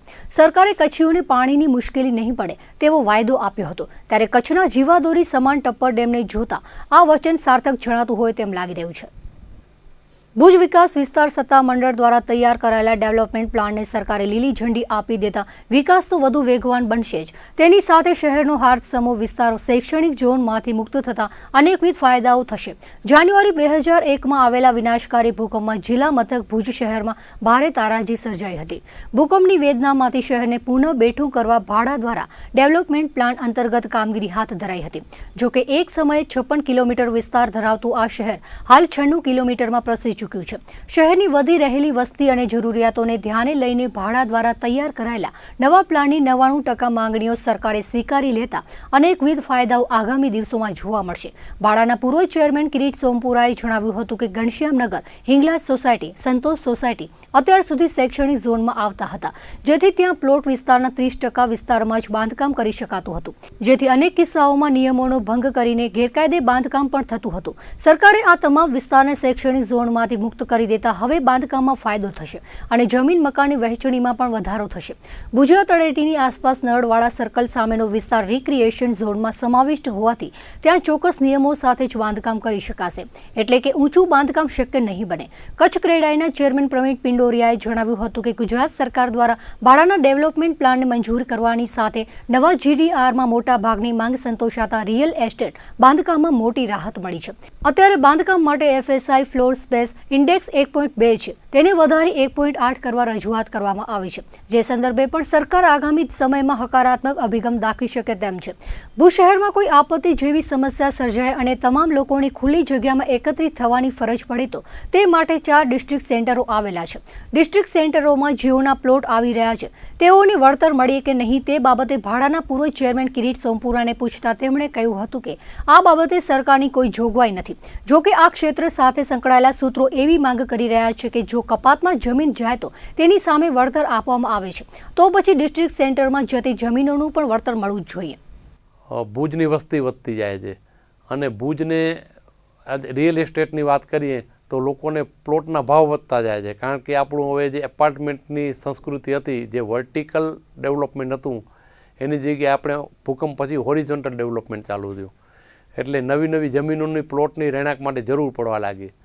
એટલે ભુજની આજુબાજુ ઘણી બધી ગ્રીન બેલ્ટની જમીનો હતી, જે લોકો બિનખેતી નહોતા કરી શકતા અને એને રહેણાંક હેતુ માટે ઉપયોગ નહોતા કરી શકતા. એટલે અમે એવા જે ખેતી ન થઈ શકે ને ખેતી નથી થતી એવા પ્લોટોને ગ્રીન બેલ્ટમાંથી કાઢી અને રેસિડેન્સ ઝોનમાં નાખ્યા. અને આ રીતે અમુક રિક્રિએશન ઝોન હતા અને અમુક રિક્રિએશન ઝોનમાં નાખવા જેવા રિક્રિએશન ઝોનમાં પણ નાખ્યા છે. નવા નવા ડીપી રોડ કાઢ્યા અને ભવિષ્યમાં ભુજને આજે ભૂકંપ પહેલાં ભુજ શહેર 56 કિલોમીટરનું હતું. ભૂકંપ પછી ભુજ એરિયા ડેવલપમેન્ટ ઓથોરિટીનો એરિયા 96 કિલોમીટર થયો. પણ ભવિષ્યમાં આ એરિયા પણ આપણે વધારવો પડે એવી પરિસ્થિતિ છે. તો એના માટે એવો રિંગ રોડ કાઢ્યો છે કે જે વર્ધમાન નગર પાસેથી શરૂ થાય અને ટપકેશ્વરી થઈ અને રિંગ રોડ ફરીને પાછો એ ફરી પાછો માધાપર થઈ અને પાછો ત્યાં વર્ધમાન નગર એટલે ભુજોડીવાળું વર્ધમાન નગર ત્યાં એ સમાપ્ત થાય. એટલે ટપકેશ્વરીના BSF રોડ પાસેથી ફરીને જાય. દાખલા તરીકે દૂધી પાસેથી કોઈને આવવું છે, ભચાઉ દૂધી પાસે, અંજાર પાસેથી આવવું છે અને ભુજમાં પ્રવેશ નથી કરવો, હેવી વાહનો છે, કોઈ ફરવા ગયા હોય, કોઈ ડાયરેક્ટ મુંદ્રા, માંડવી, નખત્રાણા જવું છે, તો ભુજમાં આવ્યા વગર શોર્ટકટમાં, એટલે સમય બચે, પેટ્રોલ ડીઝલ બચે અને ભુજમાં ટ્રાફિક સમસ્યા પણ હળવી થાય. એ વિચારને લક્ષીને ભવિષ્યમાં એ રોડ બને એની પણ અમે અત્યારમાં જ દરખાસ્ત કરી હતી અને એ માન્ય પણ થઈ છે. નવું પ્લાન ભાડા દ્વારા મૂકવામાં આવ્યું હતું અને માનનીય મુખ્યમંત્રી શ્રી દ્વારા જે કંઈ પણ પ્લાનની મોટાભાગની એટલે કે 95% ઉપર જે દરખાસ્ત હતી એ તમામ દરખાસ્તો મંજૂર કરી અને ભુજ શહેર અને આજુબાજુ મિર્જાપર, માધાપર વિસ્તારના લોકોને જે ઘણા લાંબા સમયથી પ્રશ્ન નડતો હતો એનું સુખદ ઉકેલ આવેલ છે. અને એના કારણે રિયલ એસ્ટેટ ક્ષેત્રે ઘણી બધી સ્કીમો અને નાના માણસો પોતાના મકાન ખરીદી શકે એના માટેનું ભવિષ્યનું દ્વાર ખુલ્લું થયું છે.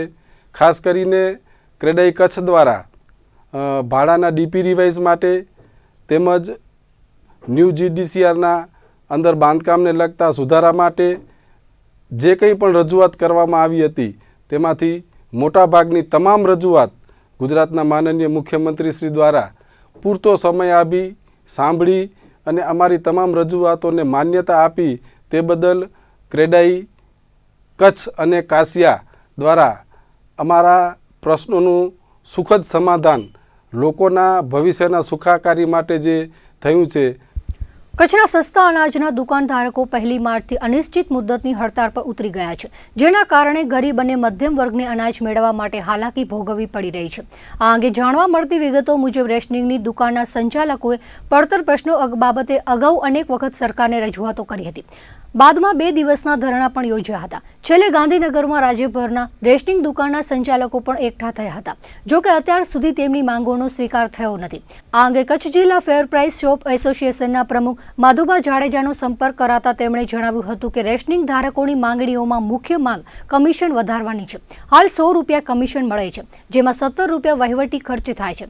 તેમાં સરકારે તાજેતરમાં ₹25 કમિશન વધારવાની જાહેરાત કરી છે, જેથી તેમાંથી વહીવટી ખર્ચ બાદ કરતા ₹108 જેવું કમિશન ₹200 કરવામાં આવે તે મુખ્ય માંગણી છે.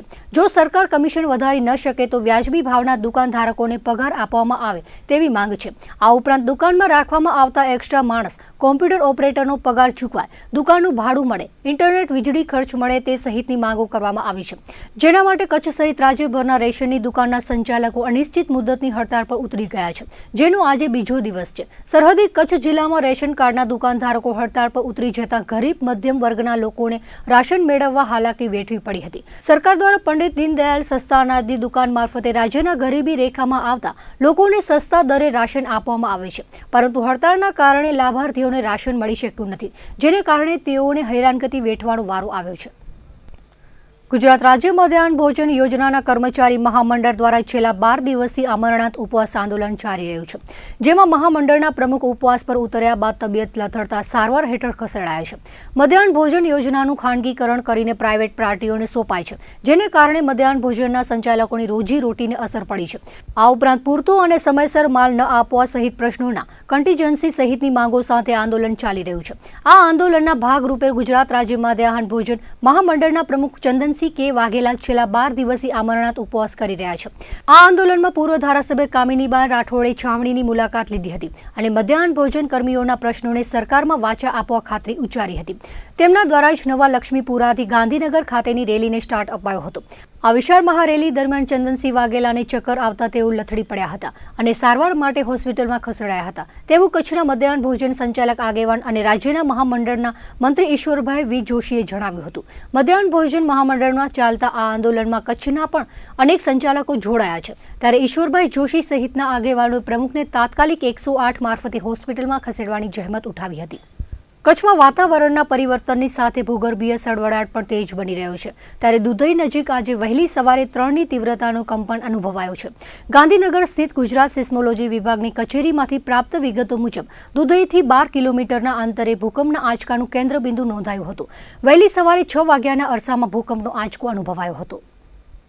કચ્છ જિલ્લા ગ્રામ પંચાયત કોમ્પ્યુટર સાહસિક મંડળ દ્વારા વિવિધ માંગણીઓ સંદર્ભેનું રાજ્યના મુખ્યમંત્રીને સંબોધીને કલેક્ટર કચેરીએ આવેદનપત્ર પાઠવ્યું હતું, જેમાં ગુજરાતની તમામ ગ્રામ પંચાયતોમાં ગ્રામ કોમ્પ્યુટર સાહસિકની જગ્યાઓ મંજૂર કરવામાં આવે, આ જગ્યા પર ફરજ બજાવતા વીસીઈને જોઈનિંગ તારીખથી સળંગ નોકરીમાં ચાલુ રખાય અને કાયમી ધોરણે નિમણૂક આપવા તેમજ કાયમી કર્મચારીઓને મળે છે તેવા તમામ લાભો આપવા સહિતની માંગણી કરવામાં આવી હતી. રજૂઆત વેળાએ મંડળના પ્રમુખ પ્રશાંત ડાભી, ઉપપ્રમુખ સાંગળ રબારી સહિતનાઓ ઉપસ્થિત રહ્યા હતા. ગ્રામ પંચાયતમાં ઈ ગ્રામ માટેની જે જોગવાઈ છે એના તરફથી ખર્ચ કરવામાં આવે, જેથી ખેડૂતોને જે છે વિવિધ સુવિધાઓ આપી શકાય. જેમ કે પીએમ કિસાનની જે હમણાં કામગીરી કરવામાં આવી એ વાર્ષિક 6,000 રૂપિયા ચૂકવવામાં આવે છે, અથવા કૃષિ ઇનપુટની જે કામગીરી હતી અછતની, જે ઝડપથી અમે કિસાનો માટે સારી સુવિધાઓ ઉપલબ્ધ કરી શકીએ. અને ગવર્મેન્ટ આ જે વીસી છે ગુજરાત રાજ્યના 13,700 વીસી એને ઝડપથી કાયમી કરે, એને પગાર ધોરણ નક્કી કરે અને ઝડપથી જે અમારી માંગણીઓ છે એ સ્વીકારવામાં આવે એ અમને સરકાર શ્રી નામદાર ગુજરાત સરકાર તરફ એક આશા છે કે અમારી માંગણીઓ ઝડપથી સ્વીકારે અને આ જે વીસી છે એનું ભરણ પોષણ કરી શકે અને જે પોતાનું પરિવારનું ગુજરાન ચલાવી શકે એવા પગલાં લે એવી અમને આશા છે.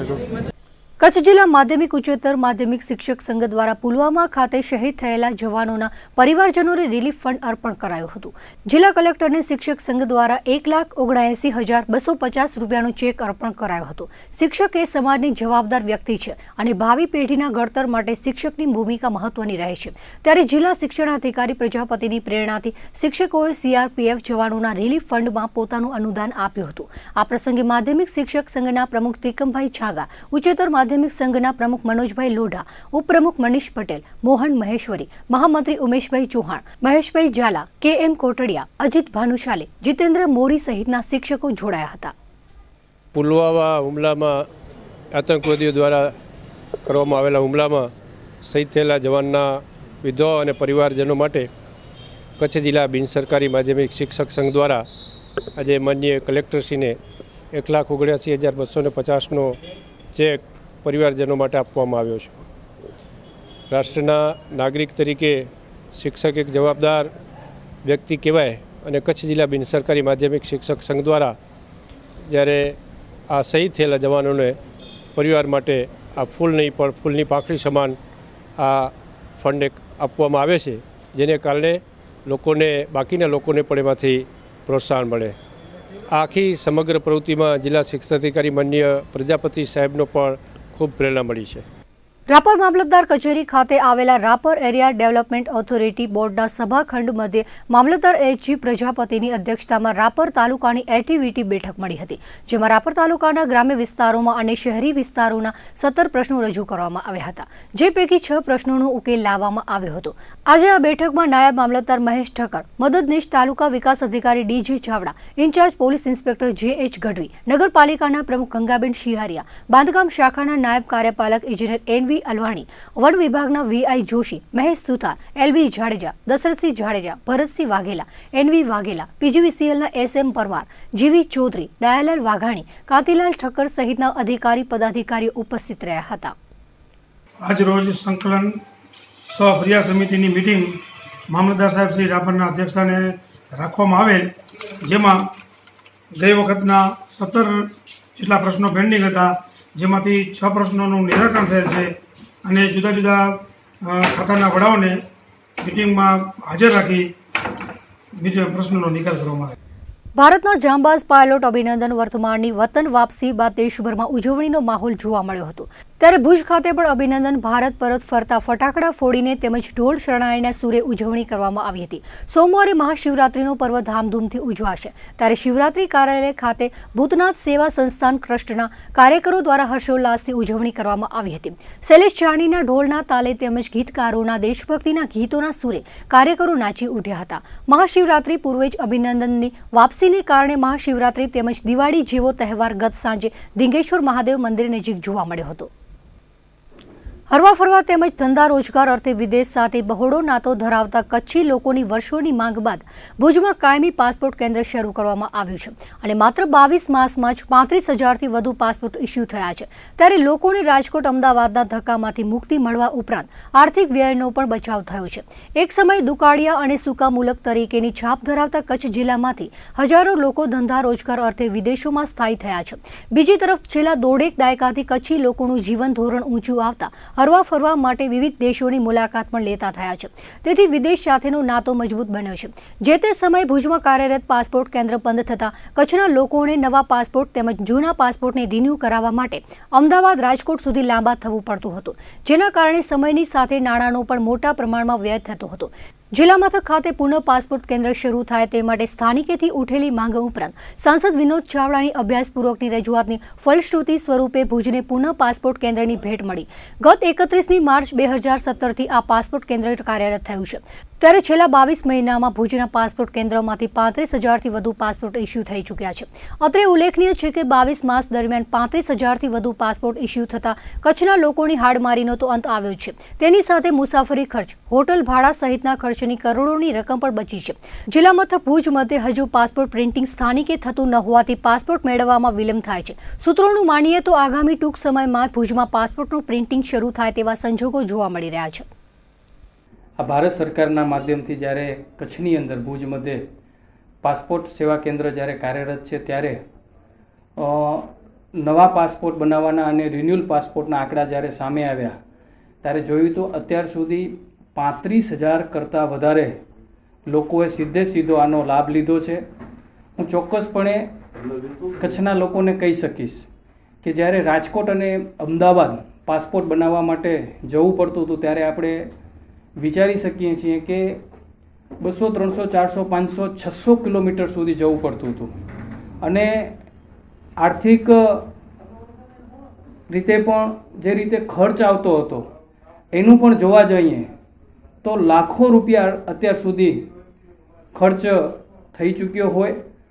સરવાળે આપણે જોઈએ તો અત્યારે જો 35,000 લોકોએ રાજકોટ કે અમદાવાદ ગયા હોય તો કેટલો આર્થિક ખર્ચ થયો હોય, કેટલો સમય પણ લાગ્યો હોય. હું ભારત સરકારનો આભાર માનું છું. હું દેશના પ્રધાનમંત્રી શ્રી આદરણીય નરેન્દ્ર મોદી સાહેબનો પણ આભાર માનું છું. વિદેશ મંત્રી શ્રી આદરણીય સુષ્માજીનો પણ દીદીનો પણ હું આભાર માનું છું કે જ્યારે મેં એમની પાસે રજૂઆત કરી ત્યારે એ રજૂઆતને માન્ય રાખીને શરૂઆતમાં 1 વર્ષ સુધી અનેક અહીં કેમ્પો પાસપોર્ટના શરૂ કરવામાં આવ્યા અને છેલ્લે 22-25 મહિનાની અંદર અહીંયા કાયમી પાસપોર્ટ સેવા કેન્દ્ર અહીંયા મળ્યું છે અને રોજની 100 કરતાં વધારે અરજીઓ અહીં સ્વીકારવામાં આવે છે. કેન્દ્ર સરકાર દ્વારા 15મી ફેબ્રુઆરીએ પ્રધાનમંત્રી શ્રમયોગી માનધન યોજનાનો શુભારંભ કરવામાં આવ્યો હતો. કેન્દ્ર સરકાર બિન સંગઠિત કામદારો માટે વૃદ્ધાવસ્થાના રક્ષણની ખાતરી કરવા માટે પ્રધાનમંત્રી શ્રમયોગી માનધન યોજના લોન્ચ કરી છે, જેના રજીસ્ટ્રેશન માટેની પ્રક્રિયા કોમન સર્વિસ સેન્ટર પર શરૂ થઈ ગઈ છે. હેન્ડીક્રાફ્ટ અને હેન્ડલૂમ ક્ષેત્ર સાથે સંકળાયેલા કારીગરોના રજીસ્ટ્રેશન માટે ભુજ હાટ ખાતે કેમ્પનું આયોજન કરવામાં આવ્યું હતું. કચ્છમાં હેન્ડીક્રાફ્ટ, હેન્ડલૂમ સહિતની વિવિધ કલાઓ સાથે સંકળાયેલા 3,000 જેટલા કારીગરો છે. ભુજોડી ખાતે પણ આવા કારીગરો માટે ઓનલાઈન રજીસ્ટ્રેશન માટેની પ્રક્રિયા યોજાઈ હતી. ત્યારબાદ ભુજ હાટ ખાતે પણ રજીસ્ટ્રેશન પ્રક્રિયાનો પ્રારંભ થયો છે. સાથે નિરોણા, પ્રાગપર, મુન્દ્રા સહિતના વિસ્તારોમાં કારીગરો માટે રજીસ્ટ્રેશનની કામગીરી ચાલી રહી છે. 18 થી 40 વર્ષ સુધીના સંગઠિત કામદારો માટે સરકાર દ્વારા માનધન શ્રમયોગી યોજના કરાઈ છે, જેમાં શેરી વિક્રેતાઓ, મધ્યાહન ભોજનના કામદારો, હેડ લોડર્સ, ઈંટ ભઠ્ઠાવાળા કામદારો, કૃષિ કામદારો, બાંધકામ કામદારો, હેન્ડલૂમ કામદારો, ચામડાના કામદારો અને સમાન અન્ય વ્યવસાય કરતા કામદારોને આ યોજનાનો લાભ મેળવી શકશે. પરંતુ કામદારની આવક 15,000 પ્રતિ માસથી ઓછી હોવી જોઈએ અને કામદારની ઉંમર 18 થી 40 વર્ષ સુધી હોવી જોઈએ. આ બહુ સારી યોજના છે. જેમની માસિક આવક 15,000 કે 15,000થી ઓછી હોય અને 18 વર્ષથી 40 વર્ષ વચ્ચેની વયના ધરાવતા કારીગરો તો છે, પણ જે બીજા પણ લાભાર્થીઓ જેમ કે ફેરિયાઓ છે, ઓટો ચાલક છે, જે અસંગઠિત કારીગરોની વ્યાખ્યામાં આવી જાય છે, બધા જ આ યોજનાઓનો લાભ લઈ શકે. અને જ્યારે એમને 60 વર્ષની ઉંમર થાય ત્યારે જેમ બીજા જે સંગઠિત ક્ષેત્રે જોડાયેલા લોકો છે એમને જેમ પેન્શન મળે છે એવી જ રીતે આ અસંગઠિત કારીગરોને પેન્શન મળે એવી આવી સરસ યોજનાનો મહત્તમ લાભ લે એવા આશયથી આજે પ્રોગ્રામ રાખેલો છે. મોટી સંખ્યાઓમાં આજે કારીગરો અહીંયા હાજર છે અને મહત્તમ રજીસ્ટ્રેશન થાય તેવી અમારો આશય છે. પ્યાસીઓની પ્યાસ પણ કુઠારાઘાત કરીને સરકારે પરમિટ રિન્યૂ કરવાનું કે નવી આપવાનું બંધ કર્યું હતું. ત્યારબાદ છેલ્લા 2 મહિનાથી ઓનલાઈન અરજી કરવાનું જણાવાયું હતું, પરંતુ સોફ્ટવેર અપડેટ ન થતાં કાયદેસરના પ્યાસીઓની પ્યાસ કૂવા કાંઠે આવીને પણ ન બુઝાય. ત્યારે પરમિટ રિન્યૂની તેમજ નવી અરજીઓ મેન્યુઅલી સ્વીકારવામાં આવે છે, જેમાં છેલ્લા 2 માસમાં કચ્છમાં આવેલી 58 અરજીઓમાંથી કોઈ પણ મંજૂર કરાઈ નથી. જિલ્લા નશાબંધી અને આબકારી ખાતામાંથી પ્રાપ્ત વિગતો મુજબ સરકાર દ્વારા ગત માર્ચ 2018થી હેલ્થ પરમિટ રિન્યૂ કરવાનું તેમજ નવી આપવાનું બંધ કરાયું હતું. ત્યારબાદ એવી જાહેરાત થઈ હતી કે હવેથી હેલ્થ પરમિટ માટે ઓનલાઈન અરજી કરવી પડશે અને રાજકોટમાં પરમિટ ઇસ્યુ કરનાર તબીબોની પેનલ દ્વારા પૂરતી ચકાસણી કરીને પરમિટ ઇસ્યુ કરાશે, જેમાં 2 મહિના પૂર્વે ઓનલાઈન અરજીઓ સ્વીકારવાનું શરૂ થવાનું હતું. જોકે સોફ્ટવેર સેટઅપ ન થવાને કારણે કોઈ પણ પરમિટ ધારકો કે નવા અરજદારો ઓનલાઈન અરજી કરી શક્યા નથી. ઓનલાઈન એપ્લિકેશનનું સોફ્ટવેર સેટઅપ ન થતાં મેન્યુઅલી અરજી સ્વીકારવાનું શરૂ થયું. તેમાં પણ કચ્છ જિલ્લામાંથી 2 મહિનામાં 58 અરજીઓ આવી છે. જોકે હજુ સુધી કોઈ પણ અરજીને મંજૂરી અપાઈ નથી. તેવામાં પ્યાસીઓ સરકારી ચોપડે તો ઓશિયાળા સાબિત થયા છે. જોકે તેઓની પરમિટ રિન્યૂ થવાને કારણે તેઓ પણ ગેરકાયદેસર દારૂ પીવા મજબૂર થયા છે. કચ્છમાં ગત માર્ચ સુધી સિવિલ પરમિટ ધારકોની સંખ્યા 1155 હતી, જેની સામે હાલ માત્ર 1100 પરમિટ ધારકો બચ્યા છે. તો એક્સ આર્મી જવાનોની 789 પરમિટ હતી, જેની સામે હાલ ઘટીને 600 થઈ ગઈ છે. એકાદ વર્ષથી નવી પરમિટો ઇસ્યુ ન થતા કે રિન્યૂ ન થવાને કારણે ઘટાડો નોંધાઈ રહ્યો છે. હેલ્થ પરમિટ 2 વર્ષે રિન્યૂ કરવાની હોય છે. હવે જેઓની પરમિટ ગત માર્ચથી પૂર્ણ થતી ગઈ છે તેઓની પરમિટ રિન્યૂ ન થતા તે પરમિટ ધારકો સરકારી ચોપડે પ્યાસા બોલી રહ્યા છે. ભુજના વોર્ડ નંબર 1માં આવેલા ગાંધીનગરી વિસ્તારમાં ગટરની સમસ્યાથી સ્થાનિકો ત્રાહિમામ પોકારી ઉઠ્યા છે. ઉભરાતી ગટરને કારણે ઠેર ઠેર ગંદકી ફેલાય છે. ગટરના વહેતા પાણીને કારણે માખી મચ્છરોનો ઉપદ્રવ પણ વધ્યો છે, તો સમગ્ર વિસ્તાર ગટરની દુર્ગંધથી ગંધાય છે. આ અંગે અગાઉ પણ અનેક વખત ભુજ નગરપાલિકામાં રજૂઆત કરવામાં આવી હતી, પરંતુ સત્તાધીશો અને અધિકારીઓના પેટનું પાણી ન હલતા ફરી પાછી ગટરની સમસ્યા વિકરાળ બની છે. ગાંધીનગરીમાં વહેતી ગટરની બાજુમાં જ આંગણવાડી આવેલી છે, ત્યારે આ ભૂલકાઓમાં પણ રોગચાળો ફેલાવાની દહેશત સર્જાઈ છે. લોકોને પણ ગટરના વહેતા પાણીને કારણે મુશ્કેલીનો સામનો કરવો પડે છે. ત્યારે વધુ એક વખત અહીંના સ્થાનિકોએ નગરપાલિકામાં મોરચો ખોલીને ઉગ્ર રજૂઆત કરી હતી અને ગટરની સમસ્યામાંથી મુક્તિ અપાવવામાં આવે તેવી માંગ કરાઈ હતી. એ બાબતે કહું છું, આંગણવાડી સામે છે ને ગટર આ બાજુ છે. નાના ભવિષ્ય આપણા છોકરા ભણવા આવે છે અહીંયા આંગણવાડીના, ને દુનિયાભરના મચ્છર છોકરાના મોઢા પર આંખો ફસાય છે ને કાપે છે. એના વર્તે ને બીમાર પડે છે છોકરાઓ. તો એનો શું એના જવાબદાર કોણ હશે? એવી સાહેબ અત્યારે તમને બીજી બતાવું કે અત્યારે માણસોના ઘરમાં ગટર ભર્યો છે. આજે શુક્રવાર છે, 3 શુક્રવાર છે, આજે નમાજ પઢવી નથી જા શકતા, છતાં એ લોકો ધ્યાન નથી આપ્યો. એ ગટર તો આજો એક જ ઘરમાં હતો ને, તમને અત્યારે 50 ઘર બતાવું કે ગટર કેમ ફેલાઈ રહી છે. રાજ્યમાં લાંચ રૂશ્વતખોરીમાં મહાનગરો પછી કચ્છનો બીજો ક્રમ આવી રહ્યો છે. સરકારે જાહેર કરેલ છેલ્લા 5 વર્ષના આંકડા પરથી આ તારણ ફલિત થઈ ગયું છે. મળતી આંકડાકીય માહિતી મુજબ કચ્છનો લાંચ રૂશ્વતમાં 7મો ક્રમાંક આવ્યો છે. વિધાનસભામાં ગૃહ વિભાગે રજૂ કરેલી માહિતી મુજબ છેલ્લા 5 વર્ષમાં અમદાવાદમાં સૌથી વધુ 149 લાંચના ગુના નોંધાયા છે. ત્યારબાદ વડોદરા, સુરત, ગાંધીનગર, રાજકોટ જેવા મહાનગરોનો નંબર આવે છે, તો બનાસકાંઠામાં 66 અને કચ્છમાં 50 લાંચના ગુના નોંધાયા છે. રાજ્યના 5 મહાનગરો પછી લાંચના ગુનાઓમાં કચ્છનો બીજો નંબર આવ્યો છે. આ ગૌરવની વાત તો ન જ કહેવાય. જે રીતે કચ્છની સરકારી કચેરીઓમાં ભ્રષ્ટાચાર ફૂલ્યો ફાલ્યો છે તેની સામે કાર્યવાહી તેટલી જ જરૂરી છે. જોકે લાંચ માંગતા અધિકારીઓ સામે હવે જનતા જાગૃત થઈ છે અને એસીબીનો સંપર્ક કરીને આવા લાંચિયા તત્વોને રંગે હાથ ઝડપાવી રહી છે, પરંતુ હજુ ઘણા લોકોમાં સંકોચ છે। ત્યારે જિલ્લામાં લાંચ માંગીને કામો કરાવી આપતા સરકારી બાબુઓને સબક શીખવાડવા માટે એન્ટી કરપ્શન બ્યુરોનો સંપર્ક કરીને લાંચિયા તત્વોને પાઠ ભણાવવો જરૂરી છે। કચ્છમાં ગત વર્ષના આંક પર નજર કરીએ તો વર્ષ 2018માં પૂર્વ કચ્છમાં 4 અને પશ્ચિમ કચ્છમાં લાંચના 5 ગુનાઓ નોંધાયા હતા, જે પૈકી મોટા ભાગના ફોરેસ્ટ અને પોલીસ વિભાગને સંલગ્ન ગુના હતા। થોડા સમય પહેલા એક જાહેર સમારંભમાં રાજ્યના મુખ્યમંત્રી વિજય રૂપાણીએ એક નિવેદન કર્યું હતું કે ગૃહ અને મહેસૂલ વિભાગમાં સૌથી વધુ ભ્રષ્ટાચાર ચાલે છે, પૈસા વિના કામ થતું નથી। મુખ્યમંત્રીએ જાહેર સભામાં કરેલી એ ટિપ્પણી સાચી પડી હોય તેમ સરકારના આંકડાઓમાં બહાર આવ્યું છે। છેલ્લા 5 વર્ષમાં ગૃહ, પંચાયત, ગ્રામ વિકાસ, મહેસૂલ સહિતના વિભાગોમાં મળીને 1796 જેટલા લાંચિયા અધિકારીઓ ઝડપાયા છે। આમ રાજ્યની સાથે કચ્છની સરકારી કચેરીઓમાં પણ લાંચ લેવાના કેસો વધી રહ્યા છે। ગુજરાત માટીકામ કલાગીરી અને રૂરલ ટેકનોલોજી સંસ્થાન તેમજ અજરામર ટ્રસ્ટ દ્વારા વિવિધ મહિલા મંડળો અને મહિલા સંસ્થાઓમાં મડવર્કની તાલીમ આપવામાં આવી રહી છે। ત્યારે ભુજના પરજીયા સોની જ્ઞાતિની મહિલાઓને 1 માસ સુધી મડવર્કની તાલીમ આપવામાં આવી હતી અને 1 માસ પૂર્ણ થયા બાદ મડવર્કની તાલીમ લેનાર મહિલા સભ્યો દ્વારા પ્રતિકૃતિઓ બનાવવામાં આવી હતી અને છેલ્લા દિવસે પ્રદર્શનમાં મૂકવામાં આવી હતી। મડવર્કની વસ્તુઓ ઘર સુશોભનમાં પણ આકર્ષણનું કેન્દ્ર રહેતી હોય છે। ત્યારે અનેક મહિલાઓ મડવર્કની કામગીરી દ્વારા પોતાનું ગુજરાન પણ ચલાવે છે અને પગભર થઈને સમય સાથે ચાલી શકે છે। ત્યારે પરજીયા સોની મહિલા મંડળની મહિલા સભ્યોએ મડવર્કની તાલીમ મેળવી હતી। 30 બહેનોને એક દિવસના 50 રૂપિયા એટલે મહિનાના 1500 રૂપિયા મળે, એટલે એવી 30 બહેનો મારી ભેગા જોડાના છે। આજે પૂર્ણાવતી છે, એટલે આ છેલ્લો દિવસ હતો, તો એમ કે ભુજમાં એ ખબર પડે કે અમુક સંસ્થા કેવો કામ કરે છે, તો બહેનોને થોડી ઘણી માહિતી મળે અને અવારનવાર આવા ક્લાસ થાય એવું બધા ઈચ્છે છે અને અમારા જ્ઞાતિની બધી બહેનો કહે છે કે આવો ક્લાસ અવારનવાર કરજો।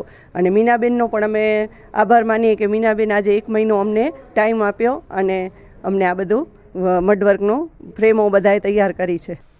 મુન્દ્રા લોહાણા મહાજન દ્વારા આજે સમાજવાડી ખાતે જ્ઞાતિના વિદ્યાર્થીઓ માટે કોમ્પ્યુટર ક્લાસનો પ્રારંભ લોહાણા મહાજન પ્રમુખ મનોજભાઈ કોટકના હસ્તે કરાયો હતો। આજે કોમ્પ્યુટર ક્લાસ માટે સમાજને 4 કોમ્પ્યુટર સેટ અર્પણ કરાયા હતા। સમાજના રાજેશભાઈ ઠક્કર દ્વારા છાત્રોને કોમ્પ્યુટર ક્લાસમાં તાલીમ આપવામાં આવશે। આ પ્રસંગે સમાજના પ્રમુખ મનોજભાઈ કોટકે જણાવ્યું હતું કે સમાજમાં શિક્ષણનો વ્યાપ વિસ્તરે અને એજ્યુકેશન આધુનિક બને તે માટે ક્લાસીસ ચાલુ કરાયા છે। કાર્યક્રમનું સંચાલન જીગરભાઈ ચોથાણી અને આભાર વિધિ સમાજના મહામંત્રી પુનિત ગણાત્રાએ કરી હતી। આ પ્રસંગે મુન્દ્રા લોહાણા મહાજનના પૂર્વ પ્રમુખ કિશોરભાઈ ચોથાણી, મુન્દ્રા લોહાણા યુવક મંડળના પ્રમુખ પાર્થ ઠક્કર, મહિલા મંડળના પ્રમુખ વૈશાલીબેન પીપરાણી, કપિલ કેસરિયા, પ્રવીણચંદ્ર ગણાત્રા, અમૂલ ચોથાણી, શૈલેષભાઈ રાય માંગ્યા, હરેશ ઠક્કર, હિતેન ઠક્કર સહિતના હોદ્દેદારો તેમજ જ્ઞાતિજનો ઉપસ્થિત રહ્યા હતા। આજે અમે જે આ કોમ્પ્યુટર કોચિંગ ક્લાસીસ સ્ટાર્ટ કર્યું છે મુન્દ્રા સમાજના લોહાણા જ્ઞાતિના છોકરાઓ માટે, બાળકો માટે નિઃશુલ્ક, અને આનો પાછળનો ઉદ્દેશ એ છે કે અમારા સમાજના છોકરાઓ કે જે હવે ડિજિટલાઇઝેશન યુગ આવી ગયું છે, તો કોમ્પ્યુટર વગર હવે કોઈ ચીજ ચાલવાની નથી, તો અમારા જ્ઞાતિના છોકરાઓને કોમ્પ્યુટરનું જ્ઞાન મળે અને એક સિંગલ જગ્યાએ સમાજની વાડીમાં જે બધું સમાજલક્ષી કાર્ય થાય અને છોકરાઓ આગળ વધે સમાજના, એ ઉદ્દેશથી આજે આ નિઃશુલ્ક કોમ્પ્યુટર કોચિંગ ક્લાસ ચાલુ કરવામાં આવેલ છે। સરહદી વિસ્તારના લોકોની સાથે સાહિત્યકારોમાં પણ અનોખું જોમ અને જુસ્સો જોવા મળે છે। તેઓ પણ પોતાની વીર રસની રચનાઓથી પોતાની લાગણી વ્યક્ત કરી રહ્યા છે। ત્યારે જયંતિ જોશી શબાબે પણ આવઈ આવઈ વીરે જીવન જાર જેવી રચનાથી દેશદાજ જગાવી હતી। અને આવી જ્યારે પણ પરિસ્થિતિઓ સર્જાય ત્યારે દેશપ્રેમ જે કાંઈ છે ખૂબ અગત્યનું ભાગ ભજવતો હોય છે। બધા લોકો એક માટી સાથે જોડાયેલા રહે, એક ભૂમિના સંતાનો થઈ એકબીજાને મદદ કરતા રહે અને ખાસ કરીને તો વીરોનું સન્માન કરે, એ ખૂબ અગત્યનું છે। આજે જ્યારે આવી પરિસ્થિતિ સર્જાઈ છે કે આપણે બિલકુલ યુદ્ધના દરવાજા સુધી આવીને ઊભા છીએ, ત્યારે આપણે આપણા યુવાનોની શુરવીરતાને યાદ કરવી જોઈએ। આપણે ત્યાં તો જૂના જે યુદ્ધ હતો 71નો, એ વખતે એવી એક વાત હતી કે દુશ્મન દેશો પાસે સેબરજેટ નામના વિમાનો હતા અને આવડા મોટા સેબરજેટ વિમાનોને આપણા નેટ નામના વિમાનો જે નાના હતા, એ લોકો મચ્છર જેવા હતા, એમણે પણ એને તોડી નાખ્યું હતું। અને એટલે જ કવિએ લખ્યું હતું કે વિમાન હો નેટ યા સેબરજેટ કોઈ જ્યાદા ફર્ક નહીં પડતા હૈ, લડાઈ તો મર્દાનગી કી ચીज़ હૈ कि मर्द हथियार भी तो मर्द के इशारे पे लड़ता है। તો આવી રીતે મર્દાનગીની જે ગાથા છે એની વાતો થતી રહી છે। મારે કચ્છીમાં જે એક રચના આપવાની છે એ રજૂ કરું છું। आवई आवई वीरे जी वणजार के कई जा सामैया पधरा थया अज सूरे जा सिरधार के कई जा सामैया हेमथ गत ने हथ खणी सूरा चढ़या रण हेमथ गत ने हथ खणी सूरा चढ़या रण सची पुछो ता ईज सचा हथियार के कई जा सामैया आवई आवई वीरे जी वणजार के कई जा सामैया बाजर जितरी वी एतरी पखादों विराई वांटी बाजर जितरी वी एतरी पखादों विराई वांटी रख्यों किते को ठला सोस हणमार ककई जा सामैया आखरी वेरा मुरक पेरी जी चित्त चढ़ईता आखरी वेरा मुरक पेरी जी चित्त चढ़ईता जाधे जा फुल थई वेया गुलजार ककई जा सामैया ने दिल नाले ही सायर जबरो अजाओ ऊनू दिल नाले ही सायर जबरो अजाओ ऊनू पट्टी पाटी पे वतन जा आई धबकार कई जा सामैया अने शेर है जे नाज वतन जा खिलंदा आया रणनू कंध चढ़ी ने एनीला मौत सजो शणगार कई जा सामैया नाज वतन जा खिलंदा आया रणनू कंध चढ़ी ने एनीला मौत सचो शणगार कई जा सामैया अने आखिरे चयो है जे अचने विञता हरख सोस जी नीम जगत जो अचणू विञणू हरख सोस जी नीम जगत जो शबाब व्यासे गिनंदा नौ अवतार कई जा सामैया आवई आवई वीरे जी वणजार कई जा सामैया पधरा थया अज सूरे जा सरदार कई जा सामैया 14 ફેબ્રુઆરીએ જમ્મુ કાશ્મીરના પુલવામા થયેલ ફિદાહીન હુમલામાં 44 જેટલા જવાનો શહીદ થયા હતા અને ત્યારબાદ સમગ્ર દેશમાં વિરોધનો માહોલ ઊભો થયો હતો. ભારતે પણ એર સ્ટ્રાઇક કરીને પાકને જડબાતોડ જવાબ આપ્યો છે. ત્યારે આ હુમલાની ઘટનામાં શહીદ થયેલા જવાનોને દેશભરમાંથી આર્થિક મદદ કરાઈ રહી છે. ત્યારે ભુજના બહુમાળી ભવનમાં આવેલી બજરંગ ટી હાઉસ દ્વારા પણ શહીદ જવાનોના પરિવારજનોને મદદરૂપ થવા પ્રયાસ કરાયો છે. બજરંગ ટી હાઉસના સંચાલક ભાવેશ પરમારે જણાવ્યું હતું કે 10 દિવસ સુધી ના ધંધામાં જે કંઈ પણ નફો થશે તેની રકમ શહીદોના પરિવારજનોને અર્પણ કરશે. હોટલમાં અત્યારે મેં સ્ટાર્ટ કર્યો છે અને સ્ટાર્ટ કરી બહુમાળી ભવનમાં હોટલ ચાલુ કરેલ છે અને 10 દિવસનો નફો જે પણ થાય તે શહીદોના પરિવારને આપવાનું નક્કી કરેલ છે. અને તમારા મીડિયાના માધ્યમથી દરેક જનતાને એવું કહેવા માગું છું કે આપણે કાંઈક ને કાંઈક નાનકડું પણ ફૂલની તો ફૂલની પાંખડી જો શહીદોના પરિવારને મળે તો એ બહુ સારું રહે. આ ભાઈને જે બજરંગ ટી કરીને બહુમાળીની અંદર ચાલુ કરી છે અને એમનો એક સારો પ્રયાસ છે કે 10 દિવસ સુધી જે પણ બેનિફિટ થશે એ શહીદોના પરિવાર માટે વાપરવામાં આવશે. જો દરેકે દરેક ભારતીય આવું વિચારે કે અમારે કાંઈ પણ ફૂલ નહીં તો ફૂલની પાંખડી નાનું મોટું પણ જો શહીદોના પરિવાર માટે આપે તો આવનારા દિવસોની અંદર જે આપણા શહીદ ભાઈઓ જે પણ વીરો શહીદ થઈ જાય છે, જે આર્મીના જવાનો તડકો છાયો કે પાણી વરસાદ જોયા વગર ગમે ત્યારે આપણી દેશની સુરક્ષા માટે હાજર હોય છે, આપણી સુરક્ષા માટે હાજર હોય છે. આપણે અહીંયા ગમે તેવી પરિસ્થિતિ હોય ત્યારે આપણે આરામ કરતા હોઈએ અને એ ભાઈઓ ત્યાં જાગતા હોય તો એમને એક સાચો સહકાર મળે એના માટે દરેક દેશવાસીએ કાંઈક ને કાંઈક નાનું મોટું કાર્ય કરવું જોઈએ. જિલ્લા મથક ભુજમાં મહાશિવરાત્રિની ધામધૂમથી ઉજવણી કરવામાં આવશે. ત્યારે ભુજના દરજી સમાજના યુવકો દ્વારા અનોખી રીતે શિવરાત્રિની ઉજવણી કરવામાં આવી રહી છે. મહાશિવરાત્રિ પૂર્વે જ આજે દરજી સમાજના યુવાનોએ રક્તદાન કરીને અનોખી ઉજવણી કરી હતી. 15 યુવાનોએ આજે ભુજની જીકે જનરલ હોસ્પિટલની બ્લડ બેંકમાં રક્તદાન કર્યું હતું. પોતાના કામકાજની વ્યસ્તતામાંથી સામાજિક આગેવાન મિતેશ શાહની પ્રેરણાથી યુવાનોએ રક્તદાન કરીને પોતાની સામાજિક જવાબદારી અદા કરી હતી. પૂરા સમસ્ત સનાતન હિન્દુ સમાજ દ્વારા સોમવારના મહાશિવરાત્રિની ભવ્યથી ભવ્ય ઉજવણી થઈ રહી છે. મહા આરતી થશે, મહા પ્રસાદ થશે, મહા શોભાયાત્રા નીકળશે. એના અનુસંધાનમાં મારા દરજી યુવકો જુવાનો છેલ્લા 3 કેટલા ટાઈમથી નિશ્ચય કર્યું છે. માનું છું ત્યારે 7મી વખત છે કે બીજું કંઈ ના આપી શકીએ પણ કોઈકની જિંદગી આપી શકીએ તો દર 3 મહિને બ્લડ ડોનેશન અવશ્ય કરું. એના ભાગરૂપે મહાશિવરાત્રિની પૂર્વે આજે દરજી સમાજના સમસ્ત યુવકો એકઠા થઈ ગયા છે અને જે અમૂલ્ય દાન કહેવાય કે આજે કોઈને ટાઈમે નથી કે દાન કરવા જાઉં કે એટલું સમય કાઢું, પોતાનો આજના વ્યસ્ત શેડ્યુલમાં મહાશિવરાત્રિની સાર્થક ઉજવણી કરવા કોઈકને નવજીવન આપવા સમસ્ત યુવકો એકત્ર થઈ ગયા છે અને આજે જીકે જનરલ હોસ્પિટલમાં અદાણીના ચિંતન સાહેબની મધ્ય હાજરીમાં સમસ્ત યુવકોએ બ્લડ ડોનેશન કર્યું છે. દેશમાં નાના અને મધ્યમ આકારના ધંધાઓની નાણાકીય જરૂરિયાતો પૂરી કરવા માટે એપ્રિલ 2015માં પ્રધાનમંત્રી મુદ્રા યોજના શરૂ કરાઈ હતી. સામાન્ય વ્યક્તિને પણ આ યોજના તળે વગર ગેરંટીએ લોન મળતી હોવાથી કચ્છમાં અત્યાર સુધીમાં 393 કરોડનું ધિરાણ કરાઈ ચૂક્યું છે. આ અંગેની વિગતે વાત કરીએ તો ઔપચારિક બેન્કિંગ પ્રણાલી ભારતના ગ્રામીણ અને દૂરસ્થ ક્ષેત્રોના લોકોની પહોંચની બહાર છે. જ્યારે આવા લોકોને નાના ઉદ્યોગો વ્યવસાય શરૂ કરવાના હોય ત્યારે તેઓ સ્થાનિક શાહુકારો પાસેથી નાણાં લે છે અને પછી વ્યાજના વિષચક્રમાં ફસાઈને પોતાના વ્યવસાયની તો ઉન્નતિ નથી જ કરી શકતા, પરંતુ ઉલટાના તેઓ ગરીબીના ચક્કરમાં સપડાઈ જાય છે. યુવાનોમાં અનેક મહત્વાકાંક્ષાઓ અને કૌશલ્યો રહેલા હોવા છતાં નાણાંના અભાવે પાછી પાની કરતા હોવાથી મુદ્રા લોનની શરૂઆત કરવામાં આવી હતી. વડાપ્રધાન નરેન્દ્ર મોદી દ્વારા ભારતના ભાવિને ઉજ્જવળ બનાવવા માટે અનેક પ્રયત્નો હાથ ધરવામાં આવી રહ્યા છે. યુવાધનને તથા કાર્યરત નાના ઉદ્યોગોને પ્રોત્સાહન આપવાના હેતુથી 8મી એપ્રિલ 2015ના micro units development and refinance agency, જે પ્રધાનમંત્રી મુદ્રા યોજના તરીકે પણ ઓળખાય છે, તેનો પ્રારંભ કરાવાયો હતો. આ યોજનાનો સમગ્ર દેશની સાથે કચ્છમાં પણ ઉદ્યોગ સાહસિકોએ પૂરેપૂરો લાભ ઉઠાવ્યો હોવાથી અત્યાર સુધીમાં 393 કરોડથી વધુનું ધિરાણ અપાઈ ચૂક્યું છે. લીડ બેંક દેના બેંકના રિજનલ મેનેજર સંજય સિન્હાએ જણાવ્યું હતું કે યોજનાના પ્રારંભથી લઈને અત્યાર સુધીમાં કચ્છમાં 37,815 અરજીઓ મંજૂર કરીને રૂપિયા 393 કરોડનું ધિરાણ અપાઈ ચૂક્યું છે.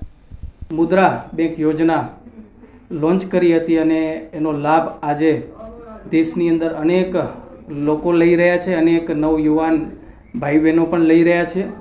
કચ્છના આંકડા જ્યારે સામે આવ્યા ત્યારે 25,000 કરતાં વધારે લોકોએ આનો લાભ જે રીતે 10,000થી કરીને 10 લાખ રૂપિયા સુધીની લોનનો લીધેલ છે અને એમાં સૌથી વધારે મહિલાઓએ લાભ લીધો છે.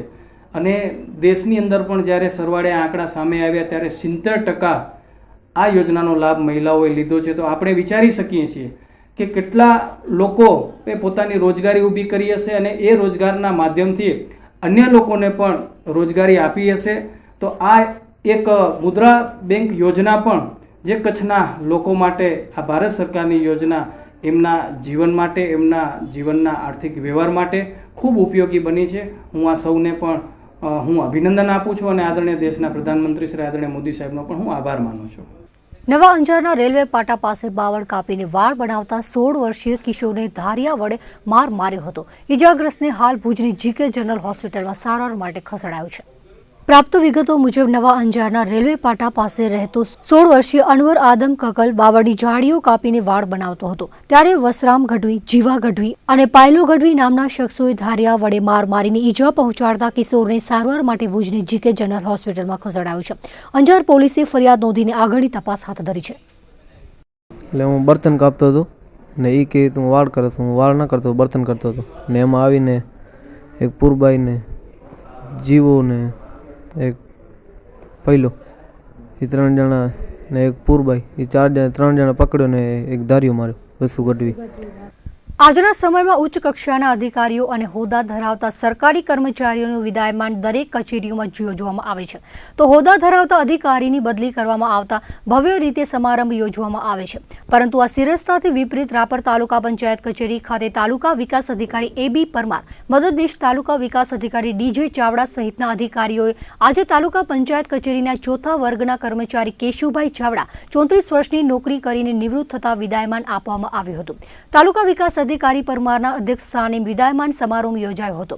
4થા વર્ગના કર્મચારી કેશુભાઈ ચાવડાએ તાલુકા પંચાયત કચેરીના જુદા જુદા વિભાગમાં ફરજ બજાવી હતી અને તેમનું નિવૃત્તિ વિદાયમાન સમારંભ યોજવામાં આવ્યો હતો, જેમાં વિસ્તરણ અધિકારી BP ગુસાઈ, ભરતભાઈ પટેલ, મનીષ મકવાણા, હુસેન જીએજા, શિક્ષણ અધિકારી જારિયા, DD સુતાર, હાર્દિક પટેલ, કનુભાઈ નાડોદા, KP દેદા, મીનાબેન રાવલ, શિલ્પાબેન સોલંકી, અમરસિંહ પરમાર, મહેશ પરસોડ, વિજય ગોસ્વામી સહિતના ઉપસ્થિત રહ્યા હતા.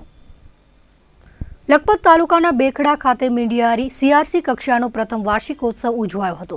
કાર્યક્રમનું ઉદ્ઘાટન લખપત તાલુકા પંચાયતના ઉપપ્રમુખ વિક્રમસિંહ સોઢાએ કર્યું હતું. આ પ્રસંગે તાલુકાના આગેવાનો હાસમભાઈ મંદ્રા, અનવરભાઈ મંદ્રા, જકરિયાભાઈ જત, લખપત શિક્ષક ધિરાણ સરકારી મંડળીના પ્રમુખ રાજુભાઈ દેસાઈ, પાનદ્રોના આચાર્ય જયેશભાઈ રબારી, પાનદ્રો CRC જીગરભાઈ સુતાર, પ્રકાશભાઈ પટેલ સહિતના અધિકારી પદાધિકારીઓ ઉપસ્થિત રહ્યા હતા. આ વાર્ષિકોત્સવમાં ખાણોટ, ચકરાઈ, બેખડા, વિડિયારીના છાત્રોએ ભાગ લીધો હતો. કાર્યક્રમમાં વાલીઓ પણ મોટી સંખ્યામાં ઉત્સાહભેર ઉપસ્થિત રહ્યા હતા. બાળકોને આગેવાનોના હસ્તે પ્રમાણપત્ર, પુસ્તકો એનાયત કરાયા હતા.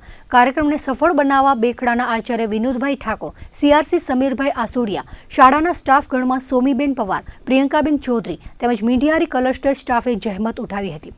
કાર્યક્રમનું સંચાલન પાનદ્રોના શિક્ષક કેશુભાઈ અને આભાર વિધિ રાજુભાઈએ કરી હતી. ભુજ આશાપુરા માતાજીના મંદિરે હિમાલય દર્શન, માતાજીનું વાહન સિંહ તથા દુર્ગા યંત્રની માતાજીની મૂર્તિઓ બનાવવામાં આવી હતી. ત્યારે નવનિર્મિત હિમાલય દર્શન, માતાજીનું વાહન અને દુર્ગા યંત્રની માતાજીની અર્પણ પૂજા યોજાઈ હતી. યજમાનોની ઉપસ્થિતિમાં સવારથી જ વિવિધ ધાર્મિક કાર્યક્રમોનું આયોજન કરવામાં આવ્યું હતું. સવારે ધ્વજ પૂજા, મૂર્તિ પૂજન સહિત હોમ હવનના કાર્યક્રમો યોજાયા હતા, જેમાં મોટી સંખ્યામાં માઈ ભક્તો ઉપસ્થિત રહીને આ ધાર્મિક વિધિનો લાભ લીધો હતો. નખત્રાણાના અંગિયા ફાટક પાસે આવેલા પખૈયા ડુંગરની તળેટીએ આવેલી અખંડ આનંદ કુટિયા ખાતે માતાજી જયા માના સાનિધ્યમાં દયારામ સાહેબનો 29મો નિર્વાણ તિથિ મહોત્સવ આસ્થાભેર ઉજવાયો હતો. સવારે ગુરુ પૂજન, ધ્વજારોહણ બાદ સંત સભામાં ભુજ કબીર મંદિરના મહંત કિશોરદાસજી મહારાજ, બિબ્બરના જગજીવન દાસજી, જૂનાગઢના હરિદાસજી બાપુ, અંજારના શંકરરામ ગુરુ મોતીરામ સાહેબ, ભુજના ધ્રુવકુમાર ભટ્ટ, અરવિંદદાસજી બટ્ટુકરામ સાહેબ, કોઠારાના જયા માતાજી, આરતીરામ, ખોંભડીના સેવારામ બાપુ, પદમપરના સરિતા દેવી, જોગી બાપા, ભક્તિ દેવી સહિતના સંતો, મહંતો અને સાધ્વીજીઓ દ્વારા આશીર્વચન પાઠવાયા હતા. જેમાં સંસારી લોકો રાગમાં જીવે છે, જ્યારે બુદ્ધ પુરુષો સંતો વૈરાગ્યમાં જીવીને મોજ માણે છે અને 8 પ્રહર હરિભજનમાં મસ્ત હોય છે. સંતોએ ભીતરમાં ભજન કરવાની શીખ આપી હતી. સાંજે સંધ્યા આરતીનું ગાન ભક્તિ દેવીએ કર્યું હતું. રાત્રે યોજાયેલી સંતવાણીમાં અરવિંદભાઈ ઠક્કર, શાંતિલાલ સાધુ, દામજીભાઈ દરજી, વાલજીભાઈ મિસ્ત્રી, લાભુભાઈ પિત્રોડા, રામસંગજી જાડેજા, પ્રવીણસિંહજી જાડેજા, હરેશ દરજી સહિતના કલાકારોએ મોડી રાત્રિ સુધી ભજનોની મોજ કરાવી હતી. તો પુલવામા ખાતે શહીદ થયેલા સૈનિકોને અંજલિ અપાઈ હતી અને દુષ્કાળ વર્ષ હોતા ગૌમાતાના નિર્ણય માટે સહયોગ આપવા શીખ અપાઈ હતી. કાંબારિયા દેવી પૂજક સમાજ દ્વારા રવિવારે ભુજના કોડકી રોડ ખાતે આવેલા મેલડી માતાજીના મંદિરે સમૂહ લગ્નનું આયોજન કરવામાં આવ્યું હતું. છેલ્લા 7 વર્ષથી કાંબારિયા દેવી પૂજક સમાજ દ્વારા આ સમૂહ લગ્નના આયોજનની શરૂઆત કરવામાં આવી છે. યુવા ટ્રસ્ટ દ્વારા સમૂહ લગ્ન માટે જહેમત ઉઠાવવામાં આવી રહી છે. રવિવારે યોજાયેલા સમૂહ લગ્નમાં 8 નવયુગલોએ પ્રભુતામાં પગલાં માંડ્યા હતા. સમાજ અગ્રણીઓએ જણાવ્યું હતું કે કાંબારિયા દેવી પૂજક સમાજ આર્થિક રીતે સદ્ધર ન હોવાથી સમાજની સાક્ષીએ અને ઓછા ખર્ચે દીકરા દીકરીઓના લગ્ન થઈ શકે તે માટે સમૂહ લગ્નનું આયોજન કરવામાં આવી રહ્યું છે. સાથે જ સમાજની એકતા વધે અને જાગૃતિ કેળવાય તે માટે આવા આયોજનો કરાઈ રહ્યા છે અને આગામી સમયમાં પણ આ પ્રકારના સામાજિક કાર્યક્રમો થતા રહેશે તેવી વાત કરાઈ હતી. આજે અહીંયા કને 7મો સમૂહ લગ્ન છે. કાંબરિયા દેવી પૂજક સમાજનો 7મો સપ્તમ સમૂહ લગ્નનું આયોજન કરવામાં આવેલું છે અહીંયા કને. અને અહીંયા કને રાજકીય નેતાઓ પણ વિનોદ ચાવડા સાહેબ, નીમાબેન આચાર્ય અને દેવરાજ ગઢવી સાહેબ, ડૉક્ટર રામ ગઢવી અને જગત વ્યાસ તે પણ અહીંયા કને આવવાના છે. હમણાં સમૂહ લગ્નની વિધિ ચાલુ થવાની છે. બપોરે અહીંયાથી જમણવાર પતી અને સાંજે વિદાય. આજે આ કામ અમે સતત 7 વર્ષથી કાંબરિયા દેવી પૂજક સમાજ યુવા સંગઠન અને ટ્રસ્ટ દ્વારા આ સમૂહ લગ્નનું આયોજન કરતા જ આવી છે. 100 ને આશરે મારે ધ્યાન ઉપરથી 100 ને કંઈક 7-8 દીકરીઓ પહેણે છે. આજે 7મા સમૂહ લગ્નમાં 100 ને મારે ખ્યાલે પ્રમાણે 7-8 દીકરીઓ આજે ભણે છે 100 ને. તો બધાને સમાજમાં એમ થયું કે ના બરાબર સારું છે ભાઈ, આપણે ખર્ચો ઓછો લાગે, આપણે કંઈ કરવું ન પડે, આપણે તો ખાલી એક વરરાજાને માંડવે લઈ જવા હોય કે કન્યાને લઈ જવાના હોય, બધું આ સમાજ જ ઉઠાવે છે બધો ખર્ચ. અને સારું બહુ એક રીતે સારો લગ્ન થાય છે, જોવે છે સમાજ. એટલે એમાં અમે આગળ થોડા વધી છીએ આમાં સમાજની અંદરમાં. અને આવા સમૂહ લગ્ન થતા જ રહેશે કાંબરિયા દેવી પૂજક સમાજમાં. તો દર્શક મિત્રો, આ હતા અત્યાર સુધીના કચ્છ ઉદય ટીવી ન્યૂઝ. ફરી મળીશું નવા સમાચારો સાથે. ત્યાં સુધી મને રજા આપશો. નમસ્કાર.